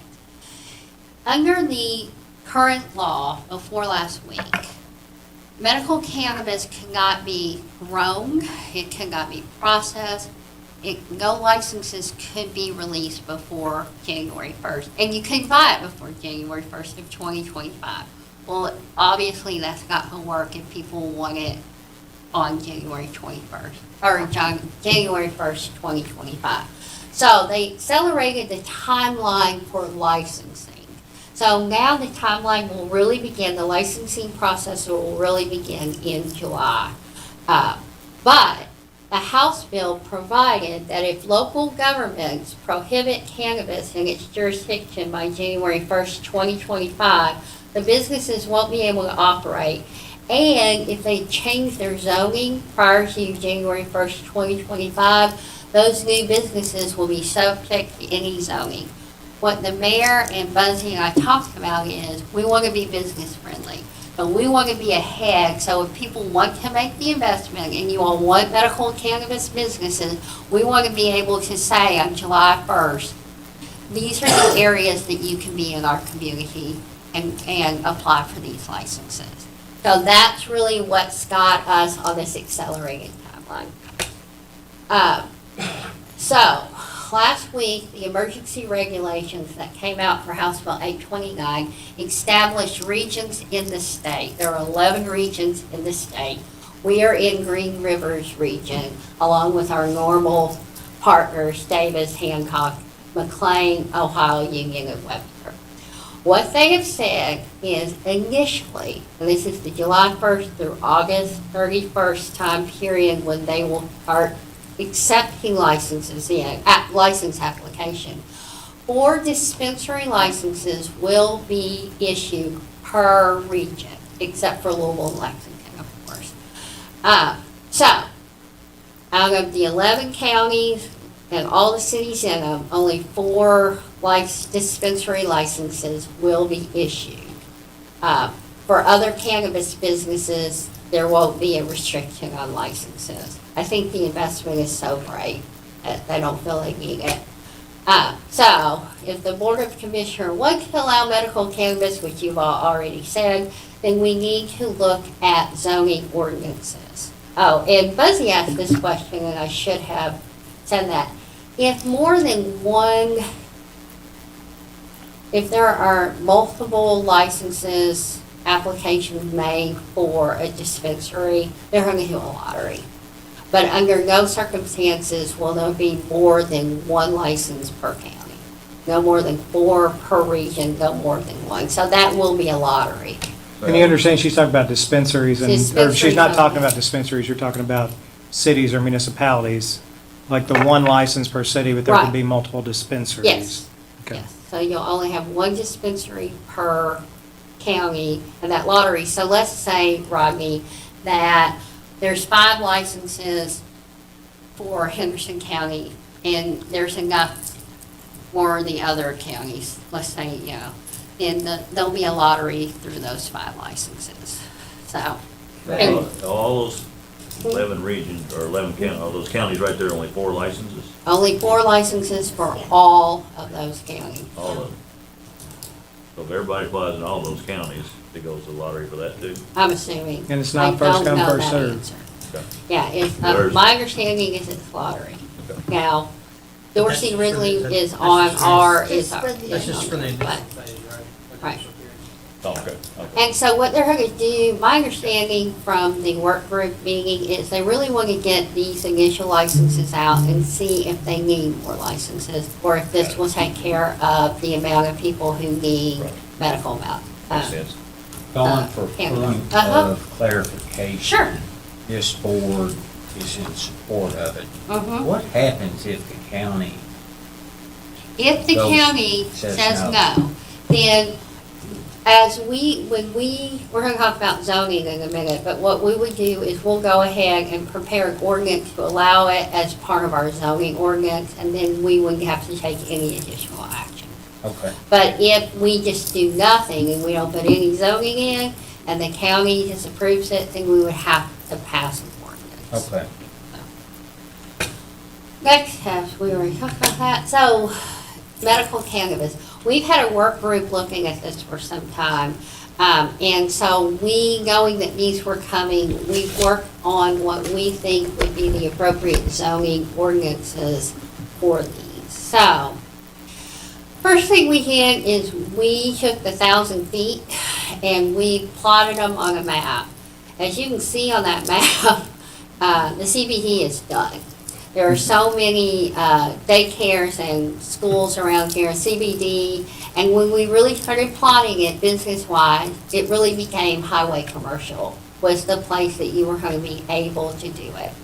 So our proposal to you all is that we include the definitions from, really what we did is we took the definitions from the state regs and the state law, and we put them in our zoning ordinance, which I think you all are all fine with. And then we said for everything but dispensary, we want to make those forbidden uses. So, like industrial, we would just change sub 12 that have laboratories already as a permitted use, and make it clear that medical cannabis safety facilities are included in that definition of lab. And then we would add as a permitted use, cultivators, processors, and producers. We would do the same for heavy industrial. And then we do have some ag lots, and so for our cannabis cultivators, which is really the agricultural part of medical cannabis, we would make that a permitted use there. So the only use that we recommend to you all that we do conditional would be our dispensary. They have to follow the 1,000 feet under the law. They shall not be located within 1 mile of other cannabis dispensaries as measured for property lines. When we do highway commercial, we figured out you can have 5, possibly 6 dispensaries at one. At this point, you're only going to have 1. If this became an issue, we could always come back to you. But we do know that there's another community that actually has targeted their zoning and they did 3 miles. And we felt like 3 miles for us was not probably appropriate. So it shall not be placed next to a residential structure. There are some highway commercials that are in residence, but residential. And then we have some exterior signage requirements. I will tell you, the state's very tight on what the signs can be, and we took that and we took it one step further. That was something Mayor Staten had asked us to look at, and I think I provided you all that information later. Yeah, and the basics of that is that, and it's important to know if you all agree or disagree, because we're all in this together, but I am in favor of allowing it because there are people who can benefit medically from it, and I don't want to disallow it. At the same time, I'm not in favor of driving up and down our streets and seeing ever so often marijuana leafs on signs, and, it's just not what I ultimately would like to have happen in Henderson. So that's why we went a little bit more restrictive on the signing. Are you guys okay with that? I'm okay with it. Yeah, we come back from St. Louis I guess in December, I'm not gonna name the town, but we stopped, Canada Bathroom. We're a small town, you pull in, and that's all you saw. Yeah. In downtown everywhere, so. Yeah. I agree, I don't think that's I agree it's needed, but I agree also it's not a great initiative. Okay. So, and the reason that we felt like a conditional use was appropriate is that because this dispensary is so different than any other business we currently have in our community, and every building is unique, that there may be something about this building that an additional condition may be necessary for it. And so we really looked at it and we felt like the safest thing at this point is to make it a conditional use. We know it's just gonna be one dispensary at this point. And then we felt like that would provide some oversight on that. And Buzzy, do you want to say anything else about the conditional use for the dispensary? No, I think you've done a great job educating us all about it. And I think also Dawn has been in contact with the regulators in Frankfurt, and I think Henderson's probably going to be on the forefront of doing this, so. Oh, yeah. So, I guess, so what we need to talk about now is, are you all comfortable with these zoning recommendations that we made to the point that we want to go ahead and send them to planning? Is this something that you all want to wait and think about and come back and talk about zoning? Recognize that in order for us to be on the agenda. At this point, today is, at this point, it will We be cannot June. meet, yeah, it'll be on June's before it can have a public hearing. But I think, If we wait until the next meeting, we will miss the June deadline, and it will be July before it's on. Yeah, those amended deadlines are kind of tough, and I wish they would consider going back to the other deadlines. yeah, I think part of the issue is the Gleaner. Yeah. Is the Gleaner has changed all of their publishing. They still exist? Yes. It still exists, Yeah, and and there are because newspapers. state law has not changed to allow us to do our publications Yeah. on our website, they have to be publicized in the Gleaner. So part of those that's not planning commission, that's just an external The thing. Gleaner requires 7 days now. Right. Yeah, So, yeah, that's, Yeah, I'm that's, comfortable with this, because we're only talking about one, Yeah. right? at this point, we're only talking about one. One of the things that I thought Governor Beshear did a nice job with last week, when he was explaining why they're limiting the number, is he said, we want to go slow, we don't want to go fast. That's what I'm saying. You We can come back always, and change something. you can always make things wider, but you can't tighten it up, and I agree with But you that. said basically, like, when it all goes into effect, say they allow as many as they allow, they allow 10. Based on the way you plotted it, you said the most you thought we would get to the city would be, what, 5 or 6? Would really be 5 unless someone got on one of the very edges of the highway commercial and worked their way in. But and I think I pointed out earlier, the only thing that I'm uncomfortable with, and we can go back later and look at it after the planning commission looks at it, I'm assuming, is I don't know about creating a framework that's very strict and then also requiring a conditional use permit on top of that. It, to me, it kind of seems like you got belt and suspenders at the same time. But that's something we can certainly talk about at a later time. Yeah, well, what I was going to say is, once it goes to planning commission and then it comes back, if you all want to change it, it'll have to go back Well, then I want to make sure we get that out there then. I don't like having the Board of Zoning and Adjustments be the body that determines if a medical cannabis dispensary can be in Henderson or not based on a conditional use permit. Just because if you have that board loaded with all people who don't want to see them to begin with, then that's going to stymie the intent of what we're trying to accomplish. And so I'm not in favor of doing the conditional use, but I think everything else that you come up with looks great. Well, we would need to know if the board wants to do conditional use or not. The reason we thought conditional use was appropriate is because every facility, every building is different. And so we felt like the adjoining property owners should be able to come in, and if there are any conditions that this property has that's unique, that it needs to be addressed. So that was our committee's thought process on why we recommended you to make that a conditional use. Gotcha. But I understand your issue. Sure, and I may be the only one, and so I'm interested to hear what the other commissioners have to say. I just think that if a dispensary goes in, it's most likely going to be in an existing building, and the existing building owner is not required to let them do business there to begin with. So, but I am interested to hear what you all have to say, because it might be totally different than what my lot of thinking is. I agree with you. If they're going to go into, we're going to force them into highway commercial anyway. The state's going to force them into highway commercial anyway, not us, because of all the restrictions. Then I don't think we need conditional use as well. I think it's just permitted use there. That's my. I can be on board with that. Yeah. So then I'll need a motion to send this to the planning commission and we'll make that change before we send it. Okay, does anybody want to make that motion? So moved. All right, so the motion that Commissioner Thomas made was to send it down to Planning Commission with the suggested amendment. Do we have